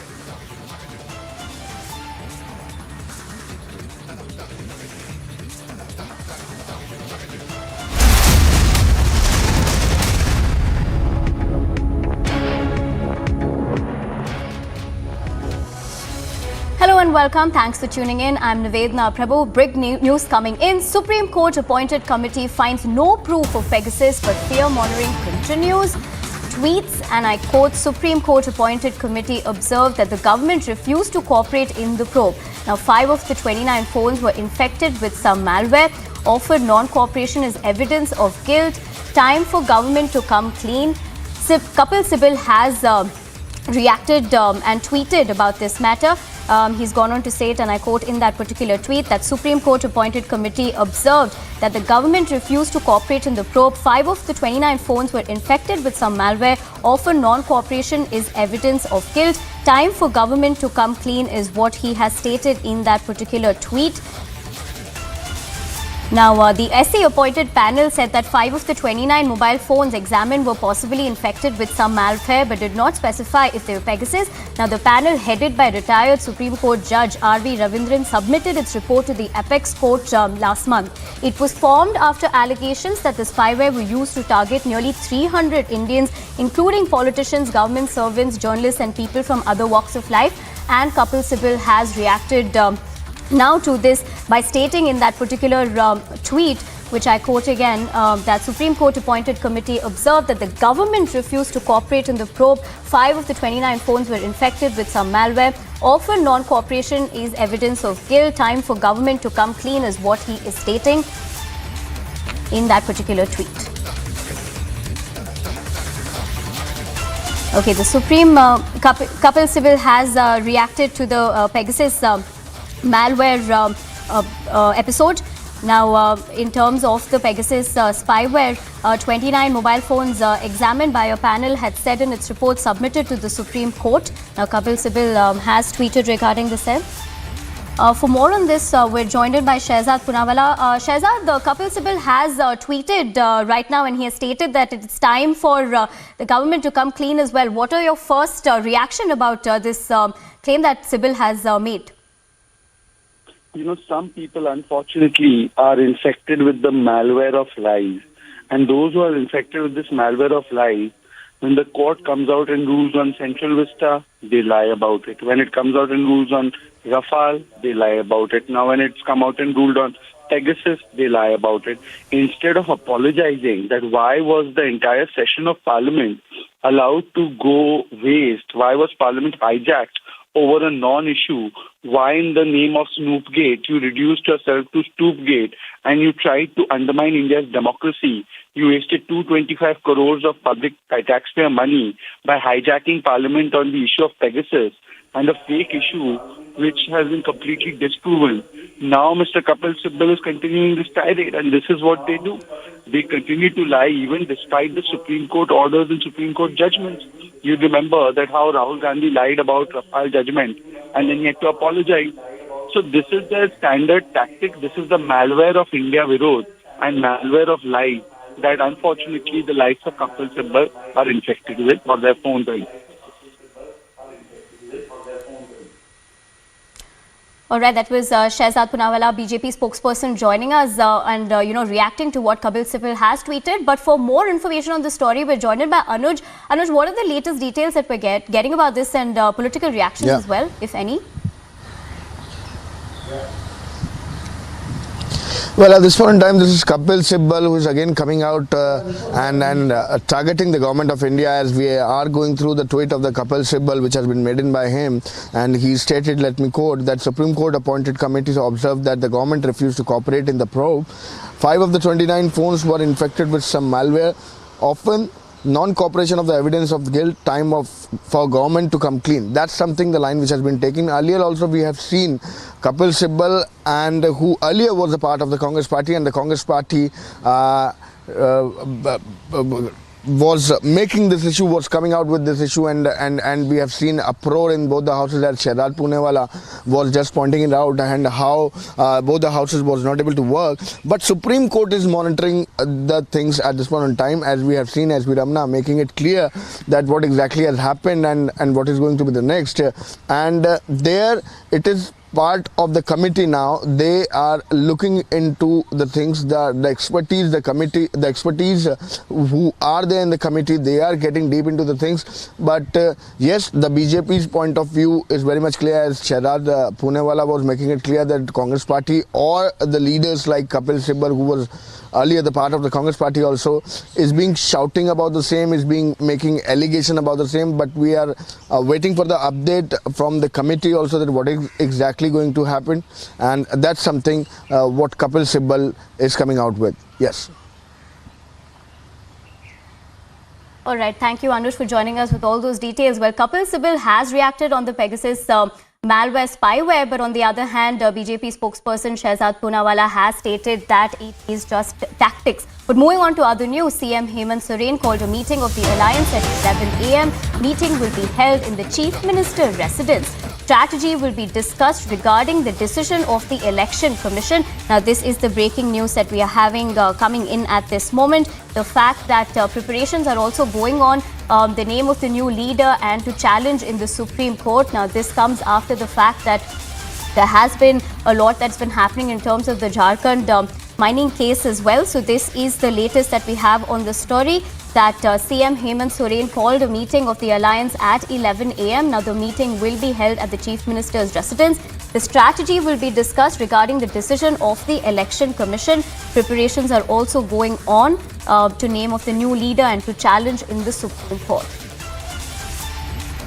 The key meet will take place today at Chief Minister's residence. Of course, there have been many political reactions regarding the same as well. For more information on this, we're joined in by Prakash. Prakash, we're understanding so far that this meet is going to be held at 11 a.m. But what other details are we gathering so far?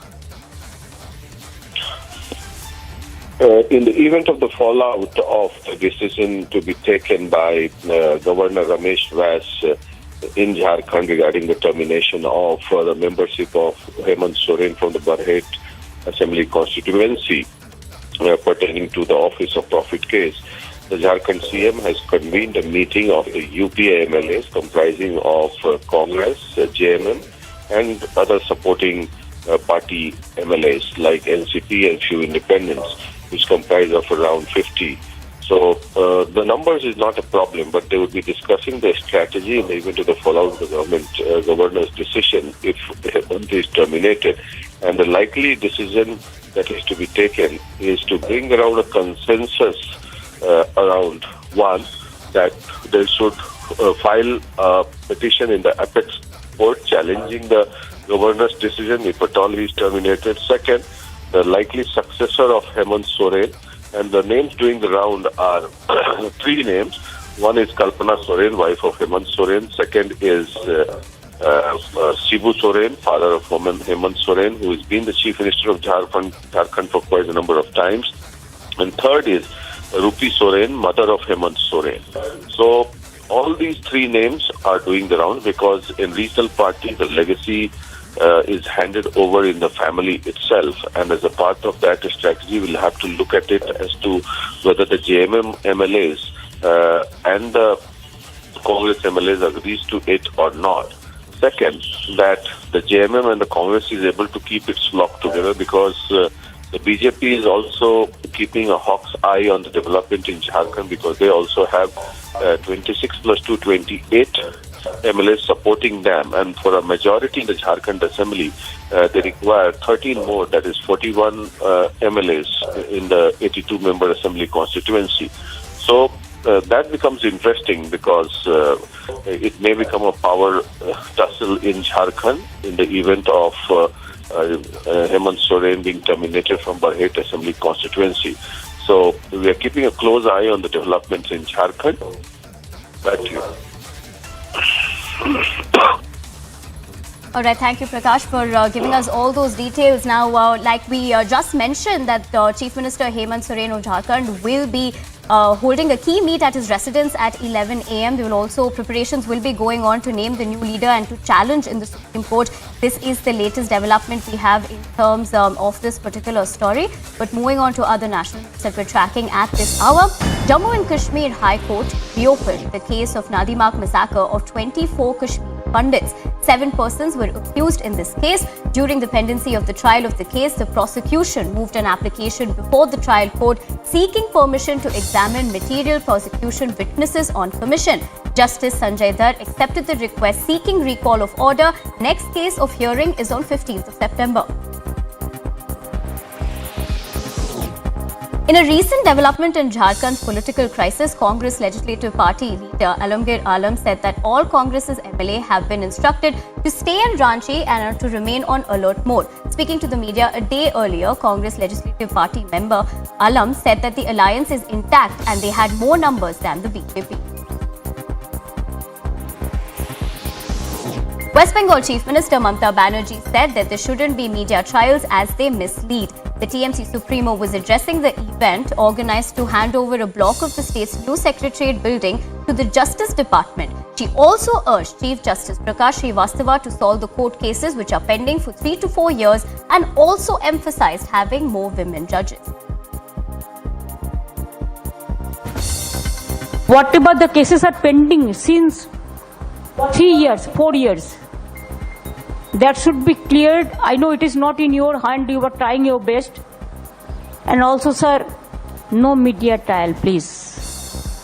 Sometimes it mislead and misguide and give the bad name, though the incidents are not true. That is called judiciary, because judiciary, they first go through the details about the evidence, the witness and everything. Making an appeal over the alleged remarks of the arrested and suspended BJP leader T. Raja Singh on Prophet Muhammad, Owaisi said that a demand of Raja Singh being arrested has been fulfilled. He added and urged all to have peaceful Friday prayers today.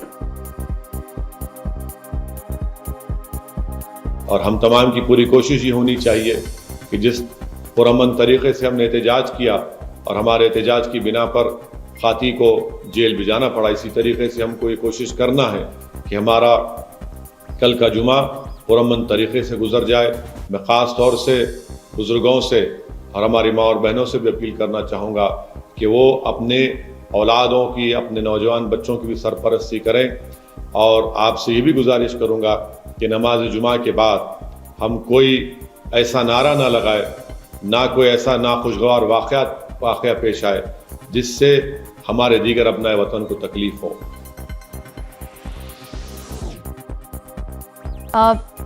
Letter to Delhi police seeking the cancellation of Munawar Farooqi's show that is to be held in Delhi on August 28th.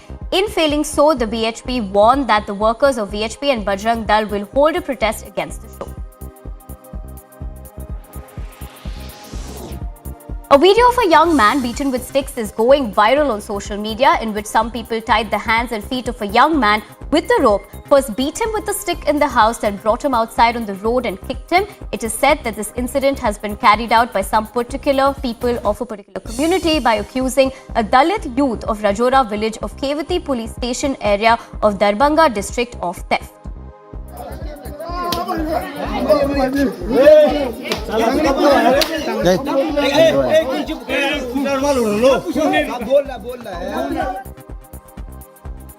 इस video viral के संबंध में थानाध्यक्ष बेदा से पूछताछ की गई तो उनके द्वारा बताया गया कि रहीका थाना का यह मामला है और पिटाई का मामला था। डीएमसीएच में इसका इलाज हुआ है और फर्द बयान लेकर संबंधित थाना को थानाध्यक्ष बेदा द्वारा भेज दिया गया। दरभंगा पुलिस सारा बयान उनको लेके संबंधित जहां घटना घटी है वहां पर भेज दिया गया है उसको और वहां पर अनुसंधान कार्य किया जाएगा और दरभंगा पुलिस से जो मदद वो लोग मांगेंगे उन्हें हम लोग देंगे।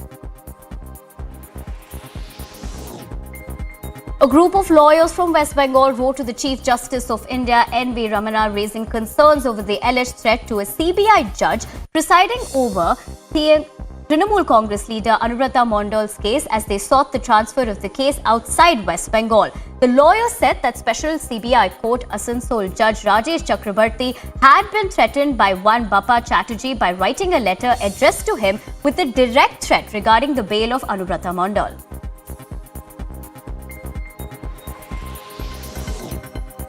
Chetan Datta, the Indian blaster who will press the button that will demolish Supertech Twin Towers in Sector 93A, Noida on August 28, said on that the mega explosion is going to be simple process. The demolition will take place at 2:30 p.m. on August 28.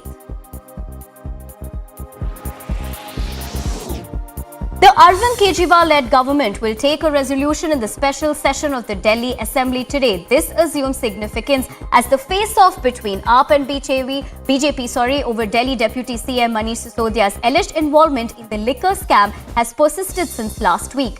In the text of the resolution, the policies of the Delhi government have been appreciated.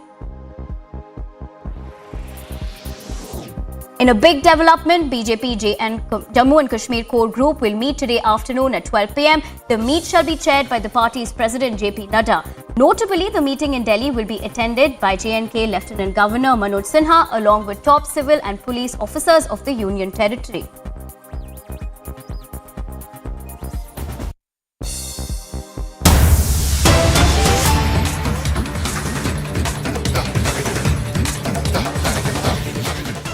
Now, breaking news coming in the latest development, security has been beefed up across Hyderabad following the re-arrest of suspended Bharatiya Janata Party leader T. Raja Singh from his residence on Thursday.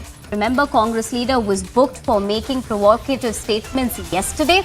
Now, this is the breaking that we have coming at the moment. The fact that RAF and CRPF have been deployed across Hyderabad, what we understand right now is in areas of Charminar and Lakshmi Narayan Temple.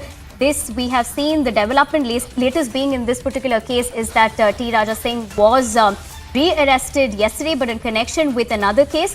But security has been beefed up across Hyderabad. On the other hand, we did see that a Congress leader was also arrested last evening in this particular case. Now, in these visuals also, we can see that the security has been ramped up in Hyderabad. RAF and the CRPF have been deployed in Hyderabad. As of now, we understand that the Charminar area as well as the Lakshmi Narayan Temple area is where the RAF and the CRPF have been deployed.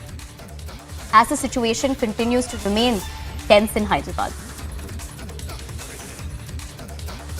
The latest coming on this particular news in terms of coming out of Hyderabad is that RAF and CRPF have been deployed in Hyderabad.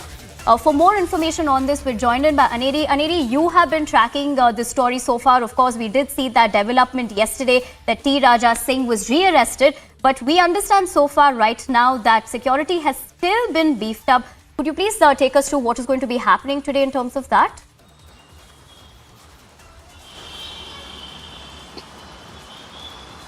Well, that's right. We have been seeing how Raja Singh was re-arrested yesterday from his residence, and also he has now been shifted to Cherlapalli jail as he has been booked under the PD Act over making derogatory statements against few people, and also at the same time posting that video on social media. And so now the Hyderabad City Police has booked Raja Singh under PD Act, and so after his medical examination he was shifted to Cherlapalli jail. And now also at the same time, not to forget, we also have been seeing that how the Hyderabad City Police has moved to Telangana High Court over the judgment of the Nampalli Court, which had issued that Raja Singh should be granted bail. Well, that was on basis of the police did not follow Section 41A of CRPC. On 23rd, Raja Singh was granted bail, but 2 days after that, we see that how Raja Singh was arrested. And also in the meantime, there were massive protests which were taking place across the city. We had seen how slogans like Sartan Se Juda and many such slogans which were being raised by the protesters. Now we see that there is, today we will be seeing the High Court also hearing the matter, which is as the petition has been filed by the Hyderabad City Police. And also at the same time, today being the Friday Congregation Day, we will be seeing large number of people also gathering. And so as Old City is also one of the areas which is critical, and also we see that large number of people are expected to come there for the Friday prayers. And so now we see heavy police deployment there, heavy security to make sure to make sure that there's no untoward situation, and all everything is under control. And so this extra security forces have been put in place at Charminar near the Bhagyalakshmi temple and in the surrounding areas in Old City. Right. Thank you, Aneri, for getting us those latest developments. Priyanka, we understand right now the situation in Hyderabad. What we understand so far is that heavy security will be deployed today. Although we did see Raja Singh being re-arrested yesterday, but this was in connection with a different case. Can you take us through the developments so far of the story?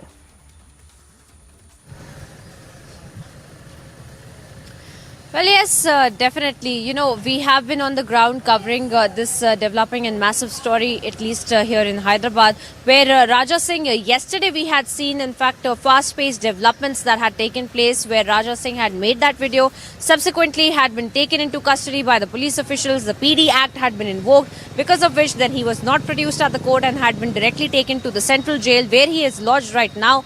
But now today we see that the developments that will take place are in the court of law, including the bail that had been challenged by the Hyderabad police in the High Court, where in fact there will be legal arguments presented that Raja Singh in fact had been granted that bail because of a technicality of not having been issued the section 41A of the CRPC notice that had to be done before an arrest as well. Now, apart from that, we are also seeing another massive hearing that is expected to take place. Now, whether or not the legal team will be taking that matter up today itself or not is something to be seen. But the lawyers of Raja Singh had also confirmed to us that they will be approaching the High Court, challenging the Commissioner of Police's invoking the PD Act and directly getting Raja Singh into the central jail.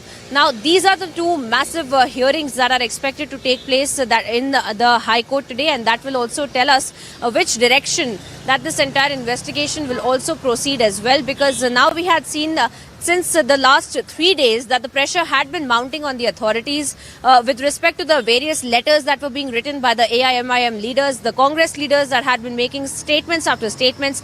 Now, let us also take a step back and let us tell our viewers about the protesters that had been on the streets. They were the ones carrying out these sloganeering of Sar Tan Se Juda. Now, that also included Kashav, the protester, in fact, who had been leading these protests and who had been chanting Sar Tan Se Juda over the last 3 days. And the police, in fact, had taken him into custody yesterday. And just in a matter of mere hours, he had also been let off on bail as well. Now, post which we have also seen rapid developments when it comes to the Congress leadership. The Congress's leader, Rashid Khan, in fact, had also been taken into custody because of the kind of statements that he had made. And let us also remind our viewers how he had been confronted on Republic TV by our editor-in-chief, Arnab Goswami, as well. And even then, he had remained completely unapologetic and completely brazen about the kind of statements that he had made. The statements that he had made were extremely alarming, because he had said that he is appealing to all of the quote-unquote Muslim community to come out and beat up Raja Singh wherever they see him. He had said that there might be people who will go inside his house and beat him up as well. So these were the kind of statements that we had seen from the Congress party. And now, of course, the authorities taking cognizance of these kind of hate speeches, these kind of insightful speeches that are done in a public forum, because they're saying that the entire issue is quite sensitive, because it is Friday today, the first Friday since this entire controversy broke open. And that is why they're being extremely cautious that there is no law and order situation created. Well, thank you, Priyanka and Aneri, for getting us all those latest updates regarding this particular story. Now, what we've learned so far is that after Raja Singh was, of course, re-arrested in another case yesterday. Now, the security has been beefed up in Hyderabad. RAF and the CRPF have been deployed. Now, both Aneri and Priyanka getting us those latest updates. We will continue to track this big story right here on Republic. Now, what we understand also, on the other hand, in terms of the areas in particular, Charminar area as well as the Lakshmi Narayan temple area, will be seeing far more security. by Jammu and Kashmir High Court, the High Court has decided to reopen the Nadi massacre case, in which around 24 Kashmiri Pandits were killed by the Lashkar-e-Toiba terrorists in 2003. The case was closed after the High Court rejected the plea of the J&K prosecution wing, in which it was said that the case be moved to a safer location, or some free trial with the fresh trial be inducted in the case, as the witness fear while going to depose their statement in the Shopian, where the case was originally registered and the trial was going on. Now the High Court has recalled its decision of 2014, and the next date of hearing has been scheduled on 15th of September, in which the next process will be followed. But this is a big move by the J&K High Court to deliver justice to the Kashmiri Pandits. With Sarjeevan Kumar, Gursimran Singh for Republic Media Network. As Raja Singh has now been sent to Cherlapalli jail as he has been booked under PD Act, now we also see that after the Hyderabad City Police moved a petition in the Telangana High Court against the Nampalli Court, challenging the Nampalli Court's order over Raja Singh being granted bail. Now we will be seeing developments taking place at the Telangana High Court, as the matter is all set to come up at around 2:30 at the Telangana High Court, and also at the same time high security at Charminar and the surroundings areas, as today is the first Friday after the incident which have been taking place. Large number of people are expected to gather near Charminar for the Friday prayers. Keep watching Republic TV. We'll be right back after a short break for more news and updates.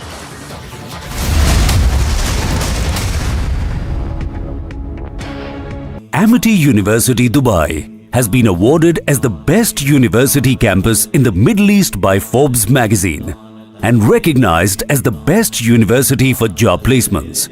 Jumpstart your global career in Dubai with Amity, with faculty and students from over 50 nationalities.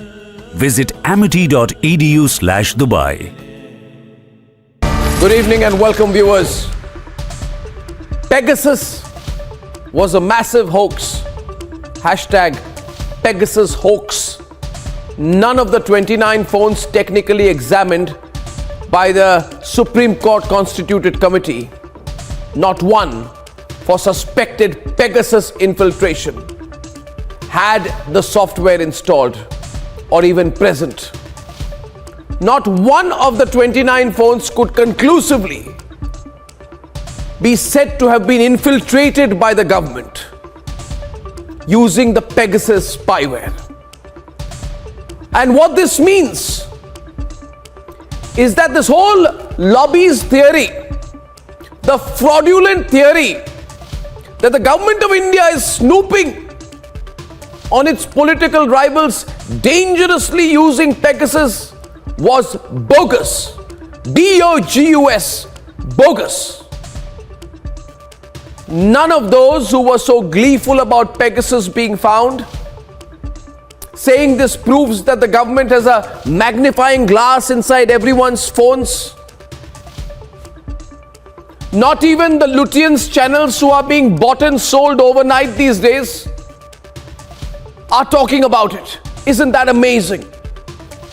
When it suits you, you push a theory. You scream around saying there are kickbacks in Rafale. Chokidar chor hai. Then you say the government has turned a super snooper using Pegasus. But when the Supreme Court, India's highest court, finds no conclusive proof to back your claims, then you go all silent about it. You talk about something else.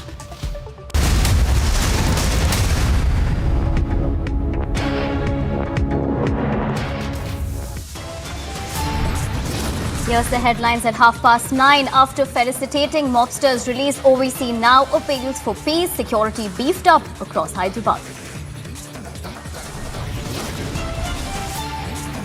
Supreme Court appointed committee finds no proof of Pegasus Snoopgate, claim collapses, but Sybil continues to fearmonger.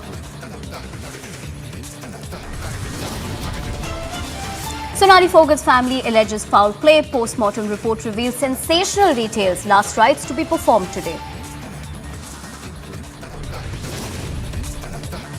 Big win for forces in Uri. Another Pak terror bid foiled. 3 terrorists neutralized. Top court set to roll out verdict on freebies, promises made by political parties.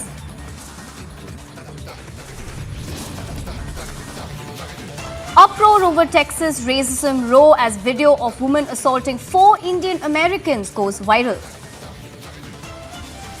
Camera off, I'm happy to talk. We are Turn it off. and we are.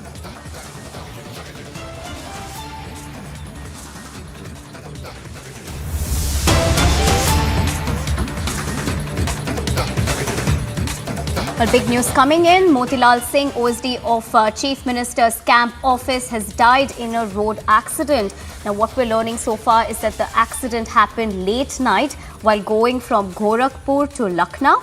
Accident happened near Kajaula on the National Highway. Chief Minister Yogi's OSD passes away in a road accident.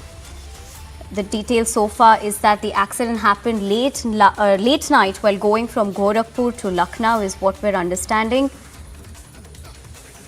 Here are the visuals that we're getting of this unfortunate incident. CM Yogi's OSD has died in a road accident in this unfortunate incident. OSD's injured wife was admitted to Gorakhnath District Hospital.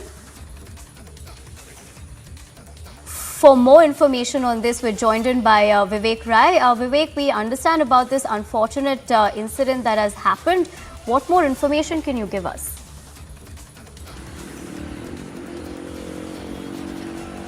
देखिए, मोतीलाल सिंह जी जो हैं वो मुख्यमंत्री camp कार्यालय में गोरखपुर में कार्यरत थे और वो कल गोरखपुर से चल करके लखनऊ आ रहे थे। लखनऊ आते समय नेशनल हाईवे पर खजौला के पास में उनकी गाड़ी की जो है वो दुर्घटना हो गई और उस दौरान ये कहा जा रहा है कि जो छुट्टा पशु हैं वो सड़क पर आ गए और उस दौरान उनकी गाड़ी उन पशुओं से टकरा गई और इसी दौरान गाड़ी जो है अनियंत्रित हो गई और उसके बाद वो दोनों लोग उस वक्त वहाँ घायल हुए। हालांकि ये कहा जा रहा है कि मोतीलाल सिंह की उसी वक्त वहीं पर ही उनका निधन हो गया, लेकिन उनकी पत्नी गंभीर रूप से घायल हैं। उसके बाद उनको वापस से गोरखपुर ले जा करके उनको गोरखनाथ जो जिला अस्पताल है वहाँ पर उनको एडमिट कराया गया है। मुख्यमंत्री ने भी इस बाबत अपनी संवेदनाएं उनके परिवार के लिए व्यक्त की हैं और आपको बताऊं कि घटना तकरीबन रात में ये कहा जा रहा है कि 12-1 बजे की है। वो लोग गोरखपुर से चले थे और लखनऊ आ रहे थे। लखनऊ आते समय नेशनल हाईवे पर खजौला के पास की ये घटना है और उसके बाद ही जो मोतीलाल जी की बात की जाए तो मोतीलाल जी को उसी वक्त गंभीर चोट आ गई थी और लोगों का कहना है कि उसी वक्त उनकी स्थिति ठीक नहीं थी, लेकिन उनकी पत्नी गंभीर रूप से घायल थी। जब अस्पताल ले जाया गया तो वहां पर मोतीलाल जी को जो डॉक्टर हैं, डॉक्टर्स ने मृत घोषित कर दिया। हालांकि उनकी पत्नी अभी भी अस्पताल में भर्ती हैं और उनका इलाज चल रहा है। Thank you, Vivek, for getting us all those details. Now, Motilal Singh, OSD of Chief Minister Yoginath, has unfortunately died in a road accident. Now, this happened while going from Gorakhpur to Lucknow. Like Vivek gave the details, unfortunately, he passed away, but his wife has been injured in the accident and has been admitted to the hospital. But moving on to other news, after EC report on Hemant Soren, BJP's Nishikant Dubey has tweeted, and I quote, Hemant has registered 36 types of cases on me, and today the figure of 36 is seen in Chief Minister's chair and Hemant ji. Fighting the battle of democracy in the state, we have stepped towards victory. History repeats. Madhukura is what he has tweeted in this particular tweet. Now BJP hits out at Hemant Soren. Now Nishikant Dubey has tweeted,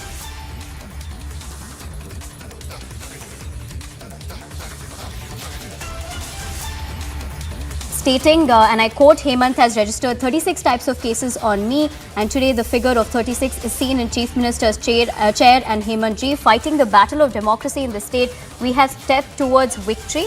History repeats, Madhukura is what he has said.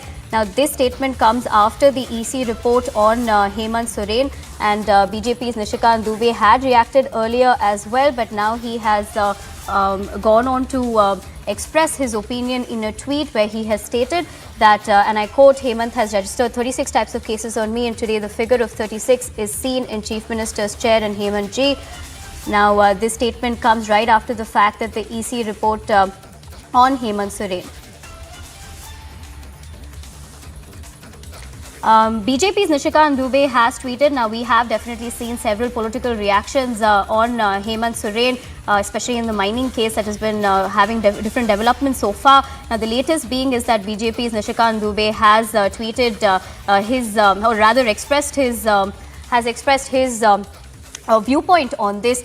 For more on this, we're joined in by Prakash. Prakash, we understand that the BJP's leader, that is Nishikant Dubey, has tweeted and expressed his point of view, or rather hit out. What can you tell us about this? Well, there's a war of words going on between Nishikant Dubey and Hemant Soren for quite some time now. And Hemant Soren has been hitting out at, Nishikant Dubey has been hitting out at Hemant Soren for quite some time. And this is in context with the fact that Hemant Soren is all set to lose his membership. And so, in that case, he will lose the Chief Minister's post as well. Now, we'll have to wait and watch. If BJP tries to form a government or not, are they in touch with the Congress party MLAs or not, or the JMM will split or not? That's a question. But what Nishikant Dubey has been hinting out, that in the event of termination of membership of Hemant Soren, it is likely that the BJP will also take a shot to form the government with the rebels of the Congress and the JMM. So that is what he's hinting at, most likely, possibly. So high voltage political drama unfolding. Thank you, Prakash, for getting us those details on this latest development. What we've just seen is that BJP's Nishikant Dubey has hit out at Hemant Soren, and he's also stated in that fighting the battle of democracy in the state is what he has expressed in that particular tweet. But moving on to some other news, the Residents Welfare Association has finished all necessary preparations in order to carry out the scheduled demolition of Supertex twin 40-story buildings at its Emerald project in Noida on August 28th at 2:30 p.m. And here's a ground report filed by my colleague Sucharita Kukreti from the site. Tower जिसको 28 अगस्त को ढहाया जाना है, demolish करना है, और इसे demolish करने की जो तमाम जो प्रक्रिया है वो पूरी कर ली गई है। मैं अपने विजय सीपी सिंह से कहूंगी कि ये जो ट्विन टावर है, जो पहली आप देख रहे हैं, वो दरअसल आगे वो है एपेक्स टावर, और जो दूसरी उसके ठीक साथ में आप देख रहे हैं, ये दरअसल सियान टावर है। आप देख पा रहे होंगे कि एपेक्स टावर की ऊंचाई अगर बात करें तो सियान टावर से थोड़ी सी ज्यादा है, और ये जो पूरा ब्लैक शीट और व्हाइट शीट जो आप यहां पर देख पा रहे हैं, जिसे कवर कर दिया गया है, दरअसल 37 किलो वो विस्फोटक जिसके जरिए इसको ढहाया जाना है, वो यहां पर पूरा फिक्स कर दिया गया है, और 28 अगस्त का वो दिन होगा जब इसे जमीन दोज कर दिया जाएगा। और इसके आसपास की जो बिल्डिंग्स आप यहां पर देख रहे हैं, और व्हाइट शीट जो यहां पर आप देख रहे हैं, दरअसल जियो टेक्सटाइल फैब्रिक जो शीट है वो यहां पर लगाई गई है, इनको कवर किया गया है आसपास की जो सोसाइटीज हैं, ताकि उनको किसी तरह का कोई नुकसान ना हो। लेकिन बावजूद उसके जो सोसाइटी के लोग हैं उनमें जो एक डर है वो भी साफ तौर पर देखा जा सकता है। ये शीट्स यहां पर लगाई गई है, और अगर मैं अपने विजय सीपी सिंह से कहूंगी कि थोड़ा सा इस तरफ आप दिखाएं कि ये भी दरअसल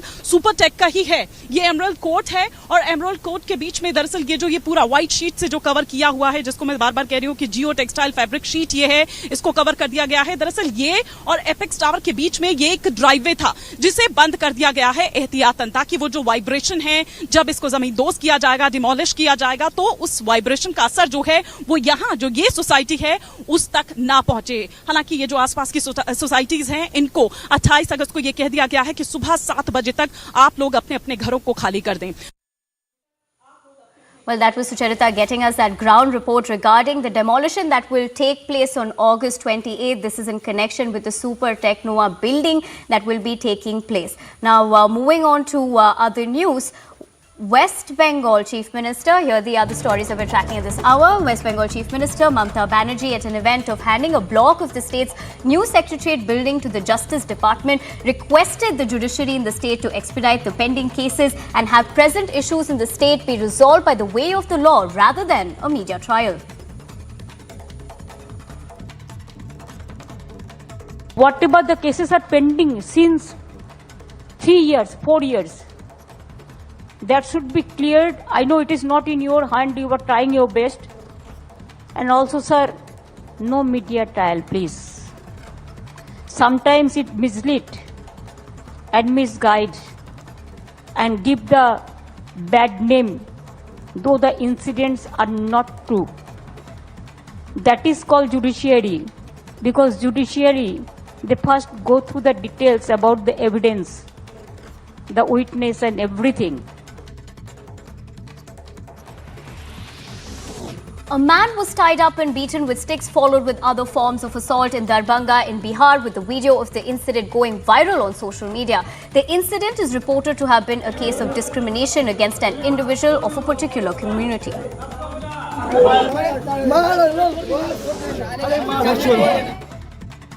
The session of the Delhi Assembly is expected to be convened amid the investigations around the excise policy in New Delhi. The Assembly further comes at a time of political vulnerability within the party amid allegations by the AAP of luring its MLAs to the BJP. A bench led by CJI N.V. Ramana is expected to pronounce a verdict in the matter of the promise of freebies by political parties in their election campaign. The petition filed by a BJP MLA seeks the SC to direct the ECI to ask political parties not to promise freebies in their political campaigns. The missionaries of charity celebrated Mother Teresa's 112th birth anniversary at her residence in Kolkata. The saint had left her home at the age of 18 to dedicate her life towards the service of society. Former BJP leader Sonali Phogat's remains are scheduled to arrive at a farmhouse at Hisar in Haryana, where people would be gathering for her final rites. The two accused for her alleged murder, meanwhile, are to be produced in the Goa police court today. A 5-member committee has been set up in Hubli to deliberate on the Ganesh Chaturthi celebrations at the Eidgah Maidan in Hubli. The discussions are expected to submit their reports to the mayor. 3 terrorists were eliminated by troops of the army after terrorists from Pakistan attempting to infiltrate into India via Uri on the 25th of August. The terrorists were detected following specific intelligence received by the personnel of the army. Uttar Pradesh BJP MLA Brijbhushan Rajput extended his support to BJP leader T. Raja Singh, the BJP leader making the news for alleged indecree, further criticizing the BJP over the issue. Elections for the Congress president are likely to be end by the 20th of September, with the elections delayed as the party focuses on the Bharat Jodo Yatra. The Congress Working Committee is expected to hold a virtual meeting during the weekend to approve the exact schedule of the election.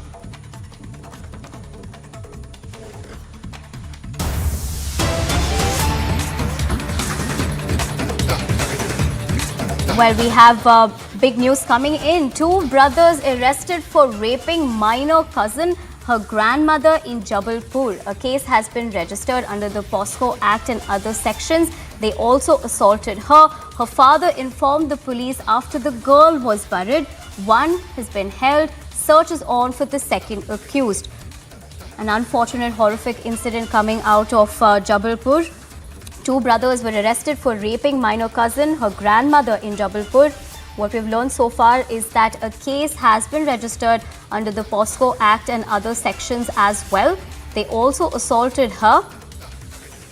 Her father informed the police after the girl was buried. One held. Search is on for the second accused.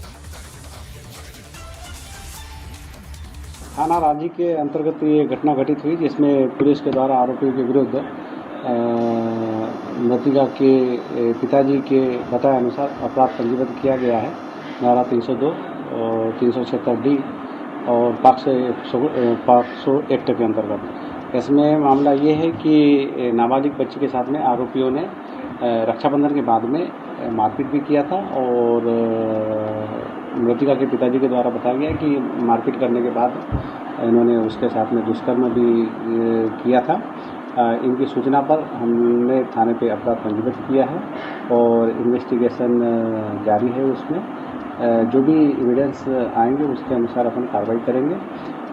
मृतका के पिताजी बाहर रह रहे थे, वो यहाँ पे आ चुके थे। उसके बाद उन्होंने ये घटना पुलिस को तत्काल न बताते हुए बच्ची का शव दफन करने के बाद में बताया कि बच्ची के साथ में इस प्रकार से घटना घटित हुई है। पुलिस ने गंभीर घटना की सूचना पाते ही त्वरित कार्रवाई की है इसमें और एक आरोपी को तत्काल हमने राउंड अप किया है, दूसरे आरोपी की लगातार तलाश कर रहे हैं। हम दूसरे आरोपी को भी शीघ्र ही अरेस्ट करेंगे। Well, an unfortunate incident coming out of Jabalpur there, where two brothers have been arrested for raping a minor cousin and grandmother. A case has been registered under the POSCO Act. On the other hand, one has been held and the other accused is still being looked out for.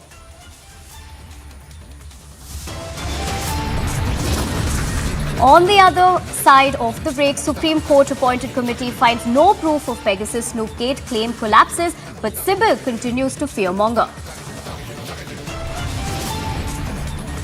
Sonali Fogut's family alleges foul play. Post-mortem report reveals sensational details. Last rites to be performed today. All of this on the other side of a short break.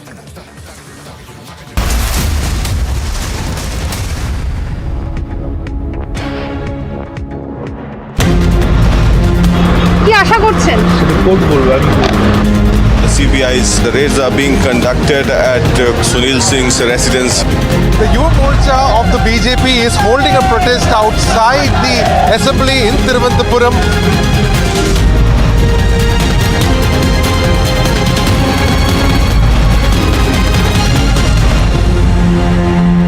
Ladies and gentlemen, of course there have been journalists in Pakistan who have been tortured, who have been shot at. But those journalists are either neutral or do not support Imran Khan at all. During Imran Khan's regime, the same thing was done to journalists who would criticize Imran Khan's government and Imran Khan himself. Friends, in Pakistan, everybody is a lion till the time the police come calling, and then all the lions are lambs.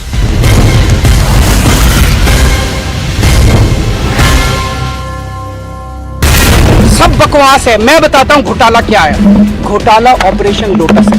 800 crore रुपए इन्होंने कहीं रख रखे हैं तैयार दिल्ली की सरकार गिराने के लिए। They are doing all sort of theatric exercise to divert the attention, Lotus, bogus, etc. Their main objective is to divert the focus.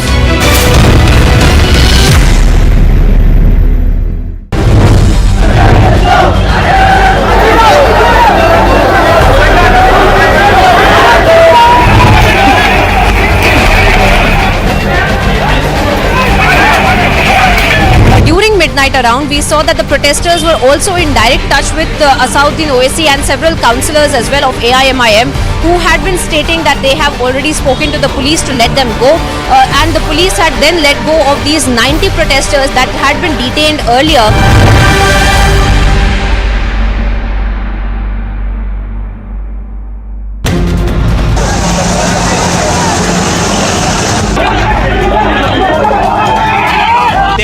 Against Manish Sisodia and through it the Aam Aadmi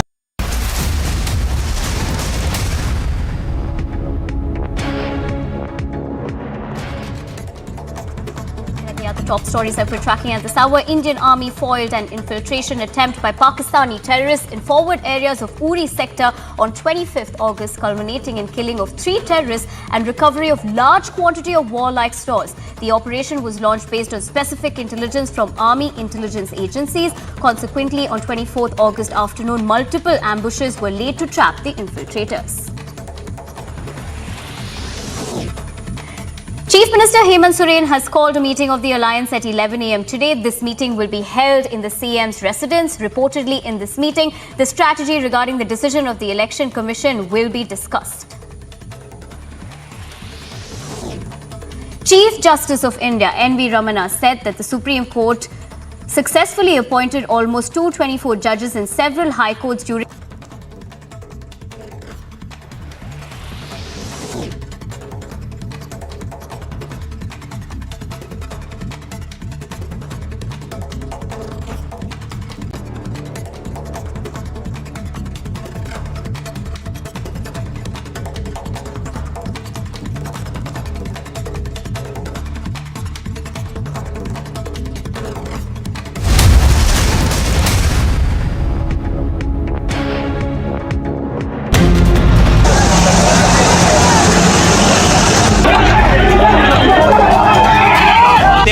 against Manish Sisodia and through it the Aam Aadmi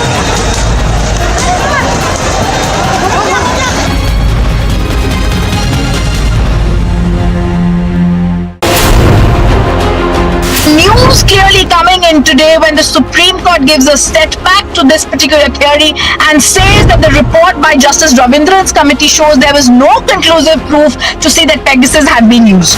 According to the report, 29 phones were scanned, of which no Pegasus was found. So all the fear-mongering in the case of Pegasus as well is fallen flat. Another issue has deflated, has collapsed completely for the opposition.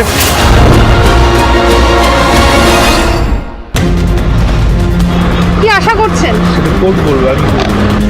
The CBI's raids are being conducted at Sunil Singh's residence. The Yuva Morcha of the BJP is holding a protest outside the assembly in Thiruvananthapuram.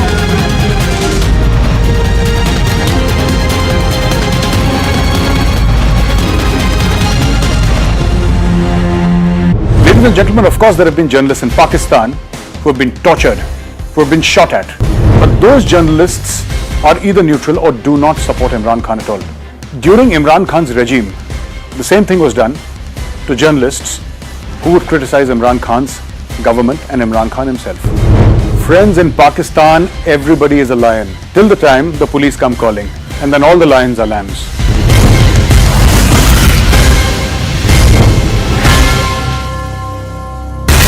सब बकवास है। मैं बताता हूँ घोटाला क्या है। घोटाला ऑपरेशन लोटस है। 800 करोड़ रुपए इन्होंने कहीं रख रखे हैं तैयार दिल्ली की सरकार गिराने के लिए। They are doing all sort of theatric exercise to divert the attention, Lotus, bogus, etc. Their main objective is to divert the focus.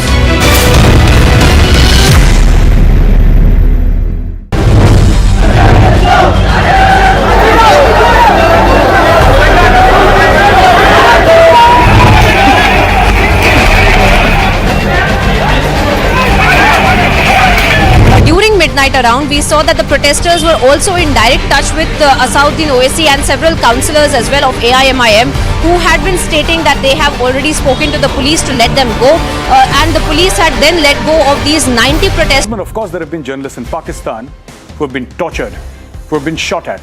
But those journalists are either neutral or do not support Imran Khan at all. During Imran Khan's regime, the same thing was done to journalists who would criticize Imran Khan's government and Imran Khan himself. Friends, in Pakistan, everybody is a lion till the time the police come calling, and then all the lions are lambs.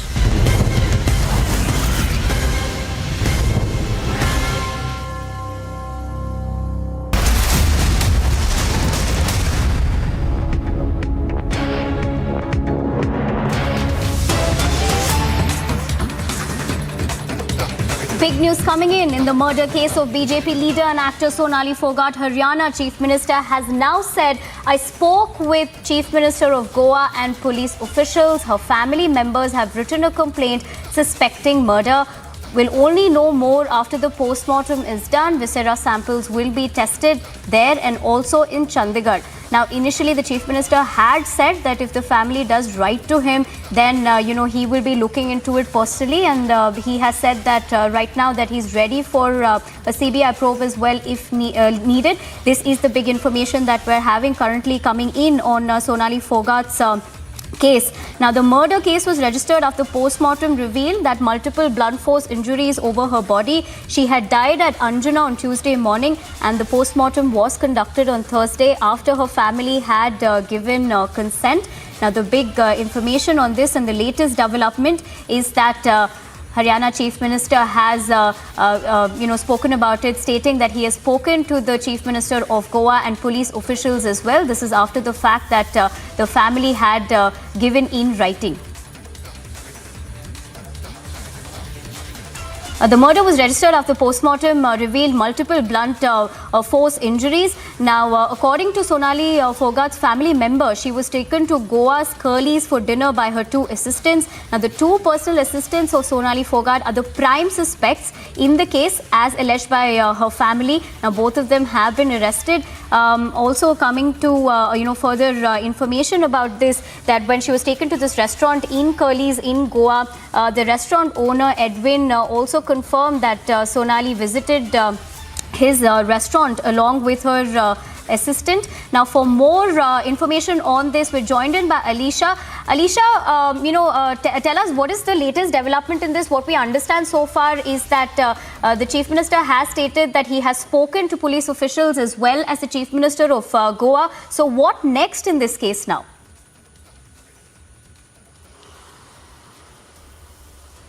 Well, we know that Haryana Chief Minister Manohar Khattar had clearly mentioned that if a family, if given something in return that they want the CBI probe, so he also assures the family that they will transfer the case to the CBI. But this is something, a case is being investigated by Anjuna police station, and DGP Goa is itself monitoring the entire situation. Right after the FIR and specifically the section 302 of the IPC, that is murder case that has been registered with Anjuna police station against two of his associates. That is, one is a personal assistant Sudhir Sangwan and Sukhwinder. They both have been questioned and the interrogation is still going on. The information that we are getting in from the investigation officer and the DGP itself. So both interrogation is still underway, and sooner or later, after getting more details with the Goa police where arrest can take place, but we'll still wait for an official confirmation. But this is something can be a relief for the family as well, because since the time after the Sonali Phogat death, where the family of Sonali Phogat has written a letter to Goa police clearly asking to investigate. They were requesting that the case should be investigated under the murder case, and because she was murdered and not it wasn't a natural or it was not a cardiac arrest, because there are many perspectives that has come into a light. Since the time Sonali Phogat, and the letter that has been given by her family clear mentioned that she was poisoned because she was feeling really good at the initially age, and but later found it very unconscious and very uneasy. So now already the case has been registered. Importantly, the post-mortem report also suggests that there are multiple blunt force over the body. Now, all the interrogation is still of the two accused is already underway. All the information and continue rolling on this big story. We'll be back after a short break. Stay tuned.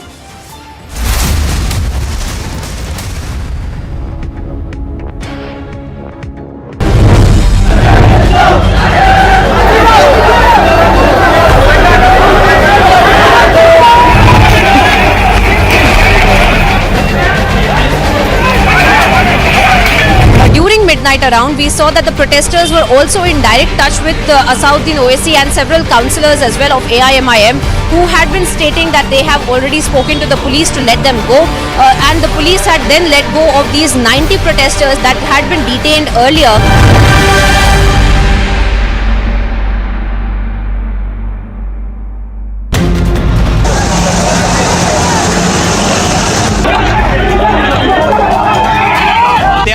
Against Manish Sisodia, and through it the Aam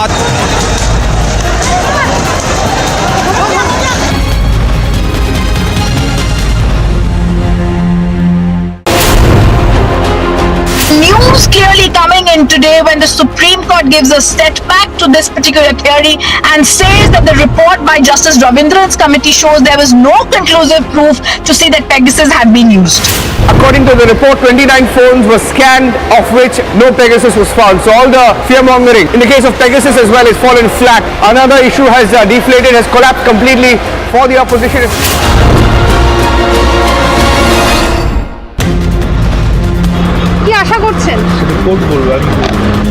The CBI's raids are being conducted at Sunil Singh's residence. The Yuva Morcha of the BJP is holding a protest outside the assembly in Thiruvananthapuram.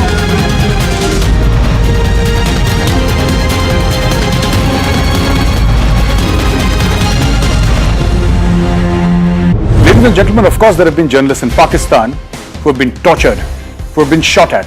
But those journalists are either neutral or do not support Imran Khan at all. During Imran Khan's regime, the same thing was done to journalists who would criticize Imran Khan's government and Imran Khan himself. Friends, in Pakistan, everybody is a lion till the time the police come calling, and then all the lions are lambs.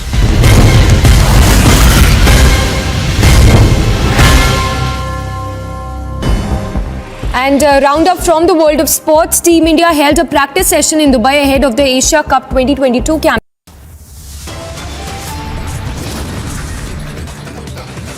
Top headlines at 10 a.m. after facilitating mobsters' release. OAC now appeals for peace. Security beefed up across Hyderabad.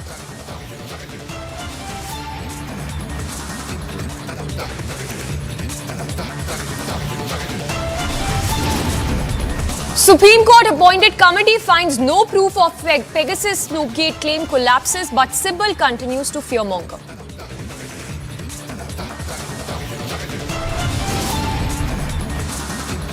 Sonali Foghat's family alleges foul play. Post-mortem report reveals sensational details. Last rites to be performed today. Big win for forces in Uri. Another Pak terror bid foiled. 3 terrorists neutralized. Top court set to roll out verdict on freebies. Promises made by political parties.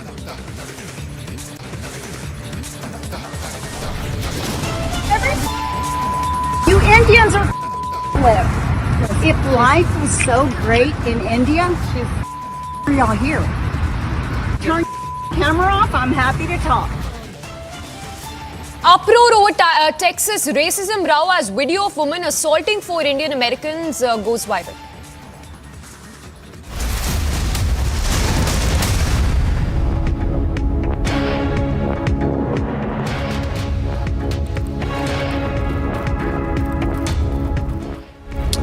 Thanks for tuning in this morning. Lots lined up for you. I'm Samiksha Srivastava. Straight up, starting with a big story.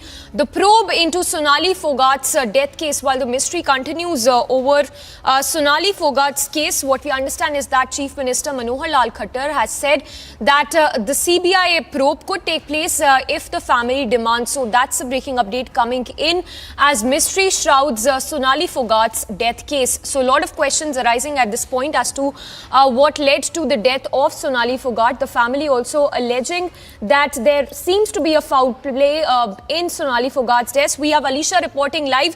Alicia, if you could give us the big leads that you're picking up when we talk about the mystery that shrouds Sonali Foghat's death.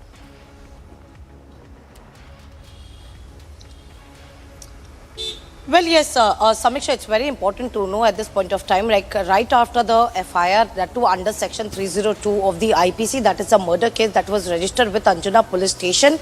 Moreover, the assurance has been also been coming from Chief Minister Khattar, who clearly mentioned that there will be a CBI probe if a family gives in written. But the case is at this point of time is with Goa police, and according to even Goa Chief Minister Pramod Sawant, who clearly mentioned that they have been taking this case very seriously, and DGP Goa is been looking into the matter, and sooner or later there could be a press conference by the DG itself, but we'll wait for an official, because till now the FIR that was registered against 2 accused, that is Sonali Foghat personal assistant Sudhir Sangwan and his friend Sukhwinder. Both is right now they both have been detained, and their questioning is still underway, is what we have been confirmed by investigation officer and DGP as well. There is still there is a questioning, and sooner or later there could be an arrest, a possibility arrest, because there are many could be the evidence that would come forward, and of course both have been asked to come to the police station. They've been brought to police station, and the questioning since many hours is still underway, where the police is looking into the matter. But not only both the accused, but there are even other people related to the case has been summoned. Importantly, the police has already recorded the statement of Curlis restaurant, because right before Sonali Foghat, who went to the hotel where she was staying, before that she went to the Curlis restaurant along with the 2 associates, that is Sukhwinder and Sudhir, and his owner has a statement has already been recorded by the police, and the staff will also be called in for to record their statement as well, because owner has already confirmed the presence of Sonali Foghat along with her associates in the restaurant, and even the owner has said that they actually treated them as a normal customer. So more and more statement to be recorded, and we'll wait for an official confirmation over the arrest that will be take place, because till now no one has been arrested in the case. The official arrest has not been made by the police in the case, because it's been more than 12 hours where the statement of both the accused that is mentioned in the FIR is still underway. So well, Alicia, stay with us. Yes, let me also go across to Piyush Mishra, who's reporting live from Haryana. Piyush, if we talk about those remarks that have been made by Sonali Phogat's brother, where he has clearly stated that in fact what he said that Sonali Phogat had no plans to go to Goa. In fact, the film schedule was also not planned for those specific dates when she was in Goa. If you could talk to us about the foul play that the family has been talking about all this while.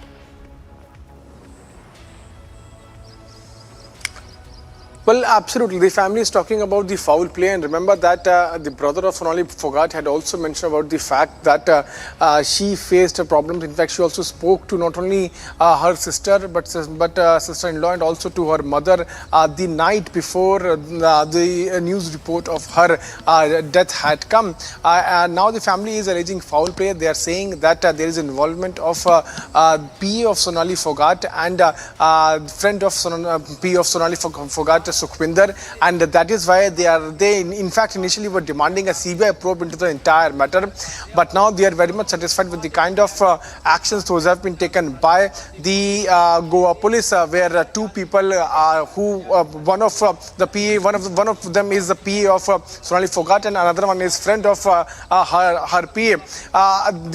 They are also looking forward to the thorough investigation in this very case. In fact, they are saying that not only this case, not only she was murdered, but also 3 years back she was allegedly raped also by her PA, and he had also made a clip of that, and that is what needs to be investigated. Also, this is what the family members are saying.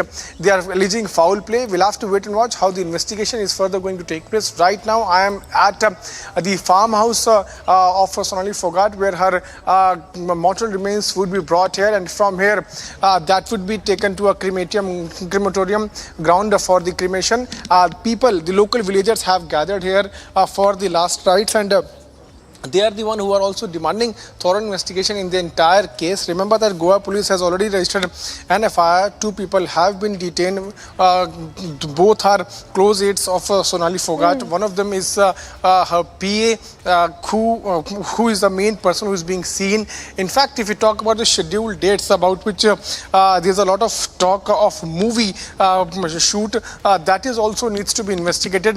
Haryana Chief Minister has also assured that proper actions would be taken.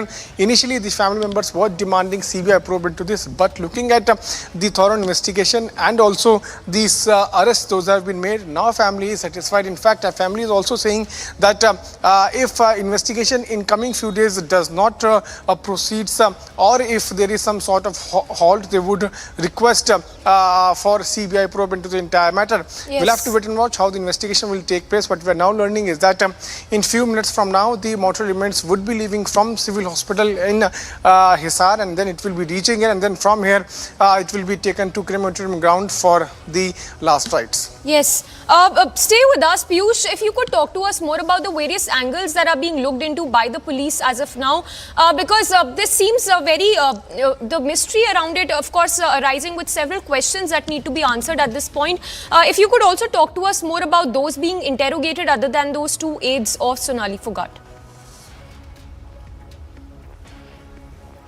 Well, there are multiple angles on which the police is right now focusing. In fact, the police is also, trying to ascertain as to how did she reach there, Goa, how many, people are involved in this entire case. What about that particular clip about which the family members are also talking about, of alleged rape which took place 3 years back. We'll have to wait and watch how the investigation further proceeds. The villagers are also here. Let me try to get in a word from these villagers and try to understand the kind of investigation which they are seeking. इसी गांव से आप? क्या नाम है आपका? जयवीर। क्या कहेंगे इस पूरे प्रकरण को लेके? कुछ कहना चाहेंगे आप? नहीं, आप कुछ कहना चाहेंगे? नहीं। आप कुछ बोलना चाहेंगे इसको लेके जो डेथ हुई है? तो आप कुछ कहना चाहेंगे? कुछ कहना चाहेंगे आप? हुआ है मामला? So people are right now not speaking much and they are keeping mum on this entire incident. In fact, the family is demanding a thorough investigation into this case and is of the view that all angles should be looked into. Remember that there are many angles on which right now the police is focusing. In fact, the family members initially wanted that the entire case should be shifted to national capital in AIMS, but after the thorough post-mortem report, now the family is very much happy, not happy but satisfied, and they are also of the view that thorough investigation and strict actions must be taken against the perpetrators. Piyush and Alisha, stay with us. Let's listen into that exclusive conversation we also had with Sonali Foghat's brother, where he's alleged he's in fact called it a foul play.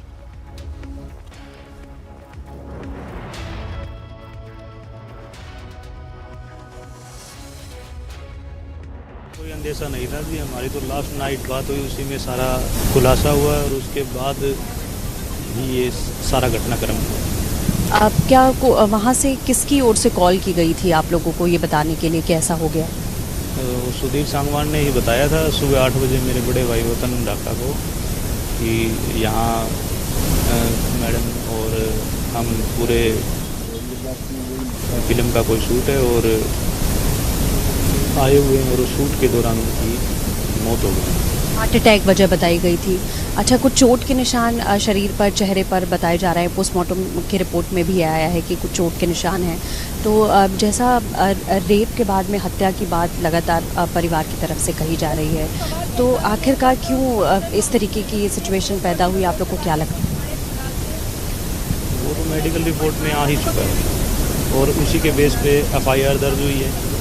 जो हम FIR पहले दर्ज करवाना चाह रहे थे वो ही as it is FIR है, वो अब दर्ज हुई है, क्योंकि हमारी बात में कहीं कोई झूठ नहीं है, 110% सच्चाई है और जो हमने रिटर्न में पहले दे रखा है वो ही हमारी FIR है।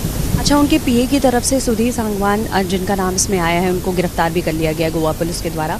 अब पहले भी क्या ऐसा कोई विवाद खड़ा हुआ? पहले लगा कि उनके PA या सोनाली जी के बीच में कोई विवाद है जिसकी वजह से बात इतनी आगे बढ़ गई है?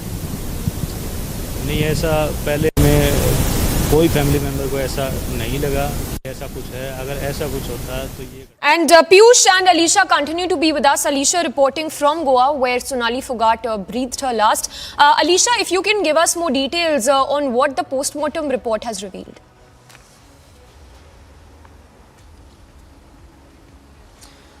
Well, a post-mortem report has clearly mentioned that there are multiple blunt injuries over the body, after which the murder case that is under section 302 of the IPC has been registered and added in the same case that has been investigated by Anjuna police. Importantly, the claim that was made by the family, because it was her brother, Sonali Foghat brother, Rinku Dhaka, who has written a letter on behalf of her family clearly mentioning that the police should investigate into the murder case, because she was speaking to her family, but right after the dinner she complained of uneasiness, and when taken to the hospital where the doctor has declared a broad dead, so they found it very suspicious, and also has mentioned that they even mentioned that there are CCTV cameras and the laptop which is missing from a farmhouse in Haryana. So a 2 to 3 page letter we saw that was written by Rinku, and that is what Goa police has taken into the consideration. So even we saw that it was family was not even given a consent at the initial for the post-mortem. They were just demanding one thing, that the police should they should investigate into the murder case. Only after that they will give a consent for the post-mortem. But it was there are some of the members who met to their family and make them explain that it is very important to the post-mortem, because after 72 hours it will be too late. But they have given the concern, and even we saw in the post-mortem report that is clearly mentioned that there are multiple blunt force injuries over the body. Now the investigation officer should look into the matter as per their assertions. So these are the things that has been mentioned in the post-mortem, and now the police is already looking into the murder case. Now moreover, who all are being questioned, because already Sonali Foghat PA, that is Sudhir Sangwan and Sukhwinder, they are already been detained and their questioning is still underway. The official arrest has not been made yet. We have been even told that whenever the information and the moreover the development takes place in the case where the DGP has been instructed to brief media about it. So later the sooner where DGP is also going to take a press conference and give details about the investigation that has been conducted by Anjuna police. But more people have been summoned, and what we have been even told that yesterday for around 6 to 7 hours where the Curly's restaurant in Anjuna where Sonali Fogart and her two associates, that is Sukhwinder and Sudhir, who went to the same restaurant. They have a dinner there. Same Curly's restaurant owner has been interrogated for around 6 to 7 hours, where he even confirmed the presence of Sonali Fogart along with her other friends, other people, that is the two associates. He even mentioned, the owner also mentioned that they actually treated them as a very normal customer. They didn't even knew that is what been told by the police. But more and more staff will be summoned, and we even heard Goa Chief Minister Pramod Sawant, who clearly mentioned that in the Sonali Fogart case, where the police has been seriously considering this matter, where the DGP is monitoring the situation. So, well, yes, the two people have already been detained, the accused in the case, and moreover, there are more people who will be summoned and asking them to appear before the police to record their statement. Yes. Well, Alicia, stay with us, and Piyush continues to be with us, reporting live from Sonali Fogart's hometown Hisar, which is in Haryana. Piyush, if you can talk to us more about the sentiments you're picking up on the ground, what do the people have to say? Because Sonali Fogart, of course, enjoyed a huge popularity among the masses, not just her hometown, but in the fraternity as well. Well, absolutely. People are very much shocked, and that is why they are not speaking anything. We try to get in a word from the locals here. They are believing that investigation will take place, thorough investigation will take place, and perpetrators would be taken to task. We try to get in a word from people, but they are not, uttering a word about this. In fact, they are very much shocked with this sudden demise of Sonali Fogart. Since beginning, we have seen as to how the people have been raising questions over this sudden death of Sonali Fogart. At the time, her family members had come out and they had alleged a foul play, but initially it was being seen as a normal cardiac, normal death due to cardiac arrest. But soon after, the kind of allegations those were leveled by the family members, and also the post-mortem report which revealed multiple blunt injury marks on Sonali Fogart's body. This entire case has now taken a twist. Now a lot of questions are being asked as to how did this happen? How did Sonali Fogart reach there to Goa? Were there actually dates fixed for her movie shoot? And who all people are involved in this? So far, 2 people have been, questioned and in fact arrested by the Goa police. And these are the 2 people. One of them is Sudhir Sangwan, who is PA of Sonali Sangwan, and another one is Sukhwinder, who is now we are learning is that friend of PA of Sonali Fogart. So police right now is focusing in on all the angles. We are showing you pictures from the farmhouse of Sonali Fogart, where her mortal remains would be brought here in few minutes from now. Right now, her mortal remains are kept there at civil hospital, and after it is brought here, people would be allowed to pay their last respects, and after that, the mortal remains would be taken to a nearby crematorium ground for the cremation. What we are now learning is that Goa police might look into all the angles those are right now emerging, and if necessary, then it would also seek help for other experts.